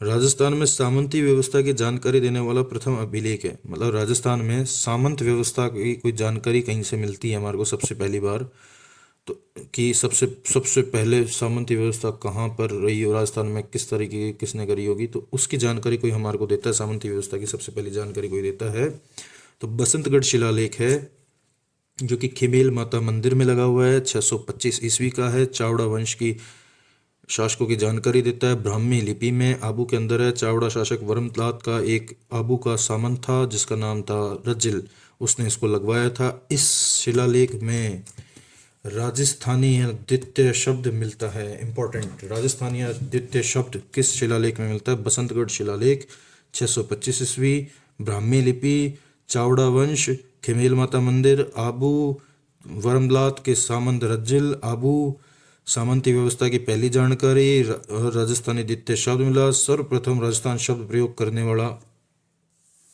वर्ड ये राजस्थानी द्वितीय ही है। इस राजस्थानी द्वितीय के अंदर सर्वप्रथम राजस्थानी शब्द का प्रयोग किया गया था। हालांकि ये राजस्थानी द्वितीय के अंदर राजस्थान शब्द एज ए पोस्ट राजस्थानी द्वितीय एक पोस्ट के तौर पर, पद के तौर पर लिखा गया था कि इस राजस्थानी द्वितीय कौन है? रज्जिल है। किसका है? वर्मलात का है। वर्मलात कौन है? चावड़ा शासक है। चावड़ा शासक कौन है? जालोर पे शासन करने वाला, जिनकी राजधानी कौन है? भीनमाल है। इस सारी जानकारी कौन दे रहा है? बसंतगढ़ शिलालेख दे रहा है। कहाँ लगा हुआ है? आबू में लगा हुआ है। आबू कहाँ पर पड़ता है? सिरोही में लगता है। सिरोही के अंदर कौन सा मंदिर है? खिमेल माता का मंदिर है। कब का है? 625 ईस्वी। लिखा किसमें है? ब्राह्मी लिपि। लगवाया किसने? रज्जिल ने, जो कि आबू का सामंत है। सामंत किसका? वर्मलात का। वर्मलात कौन? चावड़ा शासक। चावड़ा शासक कौन? जालोर के शासक। तो ये सारी जानकारी हमारे को मिलती है। Other archaeological sites in Rajasthan, और क्या क्या प्राचीन साइट है? तो हम देखते हैं सीकर के अंदर एक साइट पड़ती है गणेश्वर। गणेश्वर जो कि सीकर की एक साइट है, कांतली नदी पर, मतलब कांतली नदी के किनारे बसी हुई साइट है गणेश्वर। इसको पुरातत्व का पुष्कर कहते हैं कि ताम्रयुगीन सभ्यताओं की जननी है ये, यानी सर्वाधिक ताम्र उपकरण की प्राप्ति भी यहाँ पर ही हुई है। 2800 बीसी की ये सभ्यता है। हड़प्पा व मोहनजोदड़ो को तांबा सप्लाई होता था। इसके अलावा तांबे से बने मछली पकड़ने का कांटा, छड़ी, गहरी कृपेश्वरनी मृदभांड यानी ब्लैक और ब्लू कलर के मृदभांड, ताम्र उपकरणों में 99% प्योर तांबा यानी ताम्र संचयी संस्कृति। इसके एक्सकेवेटर आर.सी. अग्रवाल 1977 में करते हैं। स्टोन ब्रिज मिलता है, स्टोन मेड होम और हाउस मिलते हैं। स्टोन ब्रिज बाढ़ रोकने के लिए किया जाता है। तो ये सब कुछ है गणेश्वर सीकर। वापस से बता देते हैं, 2800 बीसी की एक साइट है गणेश्वर सीकर, कांतली नदी के किनारे सीकर में बसी हुई साइट, जिसका उत्खनन 1977 में आर.सी. अग्रवाल करते हैं। उत्खनन के बाद प्राप्त पता चलता है कि सर्वाधिक ताम्र उपकरण यहाँ से मिले हैं हमारे को अब तक के, और जो उपकरण मिले हैं वो 99% प्योर तांबे के बने हुए हैं। यहाँ पर मृदभांड मिलते हैं कृपशवर्णी, जिनको गैरिक मृदभांड भी कहते हैं, यानी काले और ब्लू कलर के मृदभांड मिलते हैं। तांबे की छड़ी, तांबे का बना हुआ मछली पकड़ने का कांटा, जो कि हमारे को ये दिखाता है कि ये सर्वाहारी समाज के थे, मतलब वेज और नॉन वेज दोनों चेपते थे। स्टोन का ब्रिज मिलता है, यानी नदी के पानी को कंट्रोल वगैरह करते होंगे खेती वेती करने के लिए। इसके अलावा मकान बनाते हैं, स्टोन के पत्थर के बने हुए मकान मिलते हैं। ठीक है, ताम्रयुगीन सभ्यताओं की जननी इसको कहते हैं कि, ठीक है, पुरातत्व का पुष्कर इसे कहते हैं। सर्वाधिक ताम्र उपकरण प्राप्ति की वजह से कहते हैं। ताम्र संचयी संस्कृति। सुनारी जो कि झुंझुनू की एक साइट है, ये भी कांतली नदी के पास ही बसी है, मतलब पहले गणेश्वर फिर झुंझुनू के अंदर घुस जाती है, तो झुंझुनू के अंदर सुनारी सभ्यता भी बसी हुई है कांतली नदी के पास। ये वैदिक काल की बस्ती है ना, वो तो कॉपर एज की थी, ये वैदिक काल की है। और इसका उत्खनन कार्य 3 साल बाद, कब के, गणेश्वर के 3 साल बाद यानी 1980 में किया जाता है। ठीक है, यहाँ से साक्ष्य क्या मिलते हैं, लोहे की प्राचीनतम भट्टियाँ मिलती हैं यहाँ से, राइस के साक्ष्य मिलते हैं, और रथ मिलता है, रथ, चैरियट। सुनारी सभ्यता से चैरियट भी मिलता है, क्योंकि वैदिक सभ्यता की साइट का कैसे पता चलेगा, चैरियट से ही पता चलता है कि वैदिक काल की बस्ती है। ठीक है, ये चैरियट मिलता है। चैरियट वैदिक काल में प्रयोग होता था आर्यों के द्वारा। लोहे की प्राचीनतम भट्टियाँ मिलती हैं, बहुत ही पुरानी पुरानी भट्टियाँ मिलती हैं, प्राचीनतम यानी सबसे ज़्यादा पुरानी लोहे की भट्टियाँ कहाँ से मिल रही हैं, सुनारी झुंझुनू से। राइस की खेती के प्रमाण मिलते हैं। वैदिक काल की बस्ती पर पता चल गया, कांतली नदी के पास है, झुंझुनू में, सुनारी, ये सब कुछ पता पड़ गया। उत्खनन कब किया, 1980 में। 1977 में आर.सी. अग्रवाल ने किसका किया, गणेश्वर का किया। ठीक है, अब आ जाओ बरौर पे। बरौर गंगानगर, घग्गर नदी के किनारे, कालीबंगा भी घग्गर के किनारे, ये भी घग्गर के किनारे। कौन सी, बरौर, कहाँ पर है, गंगानगर के अंदर। प्राक हड़प्पा यानी प्री हड़प्पियन और विकसित हड़प्पा यानी डेवलप हड़प्पियन सभ्यता के समय के अवशेष प्राप्त होते हैं। सेम कालीबंगा के टाइम की बात हो रही है। 8000 लार्ज वत मन के प्राप्त होते हैं। लार्ज वत मन के कितने, 8000 लार्ज वत मन के प्राप्त होते हैं। कहाँ से, बरौर गंगानगर से। राजस्थान के अंदर 8000 लार्ज वत मन के किस साइड से मिले, तो बरौर गंगानगर से मिलते हैं। इसके अलावा बटन शेप्ड सील मिलती है, बटन के शेप की सील मिलती है, बटन शेप की सील यहाँ से प्राप्त होती है। ठीक है, इसके अलावा एक साइट है जोधपुरा, जो कि कोटपुतली भरोड़ के अंदर पड़ती है। 5 स्तर की साइट है, साबी नदी के किनारे हैं, और लोह के साक्ष्य मिलते हैं तीसरे स्तर से। 5 स्तर की साइट है, तीसरे स्तर से लोह के साक्ष्य मिलते हैं, साबी नदी के किनारे है, कोटपुतली भरोड़ में स्टेब्लिश्ड है। कौन सी, जोधपुरा साइट। इसके अलावा है ईसवाल, जो कि है उदयपुर में, लोह उद्योग के साक्ष्य मिलते हैं। इसके अलावा कुराड़ा है, जो कि डीडवाना के अंदर है, औजार नगरी के तौर पे फेमस थी। लोह के बने खेती के औजार और ताम्र उपकरणों के भंडार यहाँ से मिले हैं, मतलब कॉपर के उपकरणों मिले हैं, लोहे के उपकरण मिले हैं, लोहे के औजार, तांबे के औजार यहाँ पर मिले हैं। लोहे के औजारों से खेती भी करते थे। औजारों की नगरी कहते हैं कुराड़ा डीडवाना को। ठीक है, पिंड पांडलिया। पिंड पांडलिया किसका, कहाँ पर है, चित्तौड़गढ़ के अंदर है। पिंड पांडलिया चित्तौड़गढ़ के अंदर है। झाडोल, जो कि उदयपुर के अंदर है। कोल महाली कोल माहोली सवाई माधोपुर के अंदर है। मलाह जो कि भरतपुर के अंदर है, ताम्रकालीन साइट है मलाह। भरतपुर की ताम्रकालीन साइट कौन है? मलाह।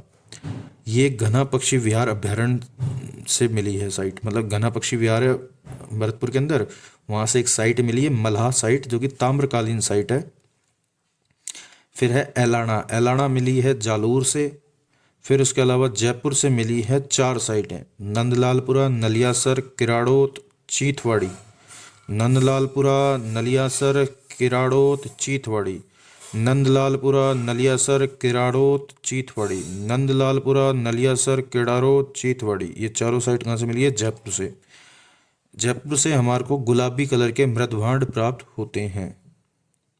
तो ये सारा का सारा हमने पढ़ा। अब हम पढ़ते हैं रॉक पेंटिंग्स कहाँ कहाँ से मिली।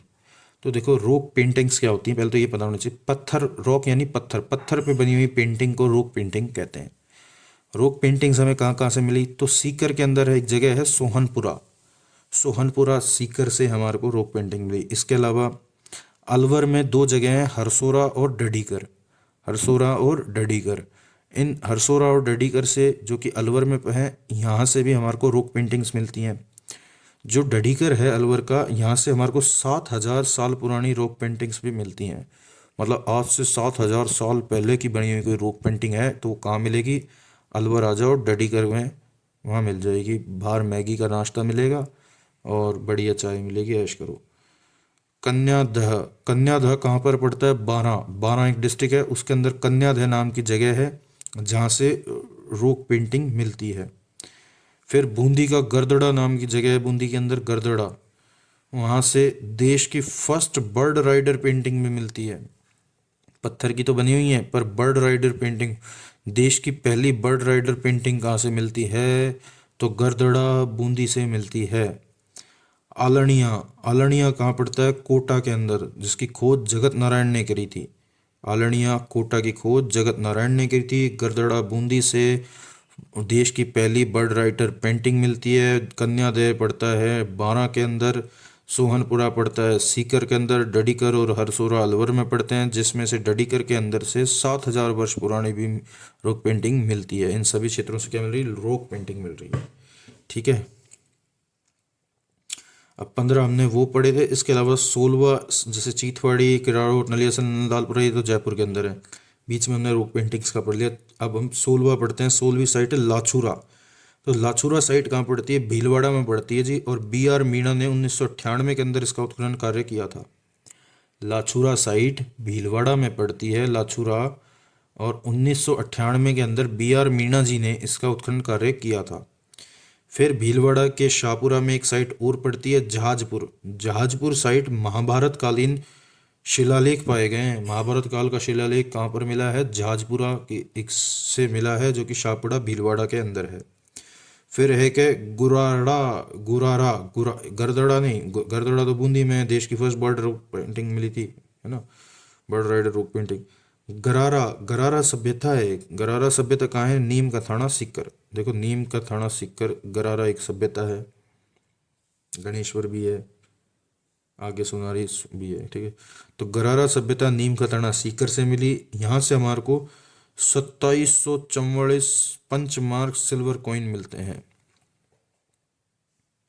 गरारा सभ्यता जो कि नीम का थाना सीकर के अंदर है, यहाँ पर से 2744 पंचमार्क सिल्वर कॉइन्स मिलते हैं। बौद्ध धर्म के प्रमुख स्थल, बौद्ध धर्म था उसके कौन कौन सी साइट्स हैं? तो दौसा के अंदर एक लालसोट नाम की जगह है, पड़ती है लालसोट दौसा में। ऐसे ही बारह का शेरगढ़ है वो भी। इसके अलावा चित्तौड़गढ़ का नगरी है।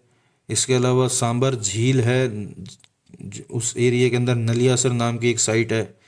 तो ये सारी की सारी साइट हैं जो कि ये बौद्ध धर्म की साइट है।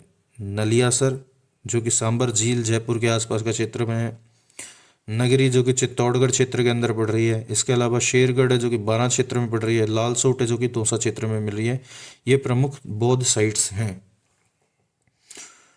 पूरा पाषाणकालीन हैंडएक्स, मतलब प्री स्टोन एज की हैंडएक्स नागौर के कुछ साइट से मिली है। हमने पढ़ा था स्टोन इंडेक्स हमारे को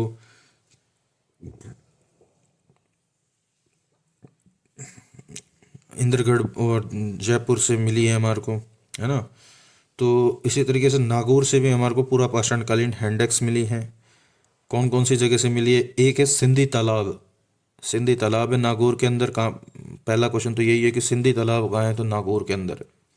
उस सिंधी तालाब से मिली है हमारे को पूरा पाषाणकालीन हैंडेक्स। इसके अलावा जायल से मिली है, जायल भी नागौर का हिस्सा है। जानकीपुरा से मिली है और अमरपुरा से मिली है। जानकीपुरा, अमरपुरा, जानकीपुरा, अमरपुरा, सिंधी तालाब और जायल। जायल, जानकीपुरा, सिंध और अमरपुरा और सिंधी तालाब, इन चारों जगहों से क्या मिली है? पूरा पाषाणकालीन हैंडेक्स। कुछ स्थलों से कॉपर टूल्स प्राप्त हुए हैं, वो कौन कौन से स्थल हैं? तो एक है उदयपुर के अंदर झाडोल, डीडवाड़ा के अंदर कुराड़ा, बीकानेर के अंदर साबणिया और जयपुर के अंदर नंदलालपुरा, यहाँ से कॉपर टूल्स प्राप्त हुए हैं। अब स्टोन एरा की कुछ साइट्स हैं। स्टोन एरा की साइट्स कौन कौन सी हैं? तो देखो, early stone age, mesolithic age और लेटर या neolithic stone age, neolithic age कह लो। तो अर्ली स्टोन एज के अंदर डीडवाड़ा, जो कि सबसे प्राचीन कोई स्टोन एज का अपना सेंटर है। तो देखो, प्रोमिनेंट सेंटर हमने पढ़ा था बागोर। हालांकि कोई साइट है जो सबसे प्राचीन है तो वो है डीडवाड़ा। ठीक ठीक है। बागोर प्रोमिनेंट सेंटर था जहाँ पर मानव प्रॉपरली एक सभ्यता की तरह मतलब निवास कर रहा था, वो वैसे है बागोर। हालांकि इससे पहले भी काफ़ी साइट्स रह चुकी हैं स्टोन एज की, तो उसमें डीडवाड़ा सबसे प्राचीन साइट है स्टोन एज की। इसके बाद जायल है, उसके बाद भानगढ़ है, फिर इंद्रगढ़ है, फिर दर है जो कि भरतपुर की है, बूढ़ा पुष्कर है और होकरा है। ये अर्ली के हैं। अर्ली कौन कौन से हैं? डीडवाड़ा, जायल, भानगढ़, इंद्रगढ़। डीडवाड़ा, जायल, भानगढ़, इंद्रगढ़। दर बूढ़ा होकरा, दर बूढ़ा होकरा, दर बूढ़ा पुष्कर होकरा, दर बूढ़ा पुष्कर होकरा, दर बूढ़ा पुष्कर होकरा। डीडवाड़ा, जायल, भानगढ़, इंद्रगढ़, दर बूढ़ा पुष्कर होकरा। दर पड़ता है भरतपुर के अंदर, दर पड़ता है भरतपुर के अंदर। अब मिड मेसोलिथिक एज के टाइम की साइट्स कौन कौन सी है? तो तिलवाड़ा बालोतरा के अंदर, बागोर, विराटनगर, सोजत, धनेरी। बागोर, विराटनगर, सोजत, धनेरी, तिलवाड़ा। तिलवाड़ा, विराटनगर, सोजत, बागोर, धनेरी। तिलवाड़ा, विराटनगर, सोजत, बागोर, धनेरी। धनेरी पड़ता है भीलवाड़ा के अंदर, धनेरी पड़ता है भीलवाड़ा के अंदर। तिलवाड़ा पड़ता है बालोतरा के अंदर, तिलवाड़ा बालोतरा के अंदर। माइक जो मिड टाइम था इसमें माइक्रोलिथ्स ज़्यादा बने, मतलब छोटे पत्थर के आभूषण बने इसमें। मेसोलिथिक टाइम के अंदर माइक्रोलिथ्स बने। चंबल, बनास, बेड़च नदियों के आसपास में इस टाइम की साइट्स पाई जाती हैं। चंबल नदी, बनास नदी और बेड़च नदी के आसपास की साइट एरिया में इस टाइम की साइट्स मिलती हैं स्टोन एज की। फिर नियो स्टोन एज के अंदर आहड़ है। आहड़ नियो स्टोन एज का भी है ना। तो आहड़ नियर स्टोन एज का भी और कॉपर एज का भी माना जाता है। गिलुंड है, ये भी नियो स्टोन एज का है, ठीक है। कालीबंगा है, ये भी नियो स्टोन एज की साइट मानी जाती है, ठीक है। अब मेटल एरा की साइट्स देखते हैं। साइट्स ऑफ मेटल एरा, जब धातु का आविष्कार हो गया था तो कॉपर का हुआ, फिर बाद में आयरन वाला साइट आएगी, तो पहले हम कॉपर का देखते हैं। कॉपर की साइट कौन कौन सी हैं? देखो, जैसे आहड़ पड़ा था, झाडोल पड़ा था, पिंड पांडलिया चित्तौड़गढ़ पड़ा था, सावणिया अजमेर पड़ा था, पूगल बीकानेर पड़ा था, नंदलालपुरा जयपुर पड़ा था, किराड़ोत पड़ा था हमने, चीथवाड़ी पड़ा था हमने, एलाना पड़ा था, बूढ़ा पुष्कर पड़ा था। ये सारे के सारे किसके हैं? कॉपर के। कौन कौन से हैं? आहड़, झाडोल, पिंड पांडलिया। आहड़, झाडोल, पिंड पांडलिया। साबणिया, पूगल, नंदलालपुरा। साबणिया, पूगल, नंदलालपुरा। किराड़ोत, चीथवाड़ी, एलाना। किराड़ो, चीथवाड़ी, एलाना। बूढ़ा पुष्कर, बूढ़ा पुष्कर।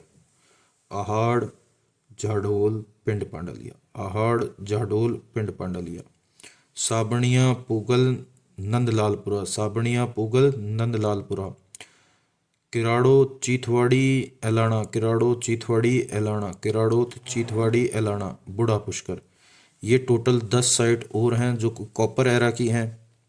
अब आयरन एरा की 4 साइट पढ़ते हैं। नोह सुनारी जोधपुरा रैंड, नोह सुनारी जोधपुरा रैंड, नोह सुनारी जोधपुरा रैंड। इसी के साथ एंशंट हिस्ट्री कंप्लीट होती है। धन्यवाद।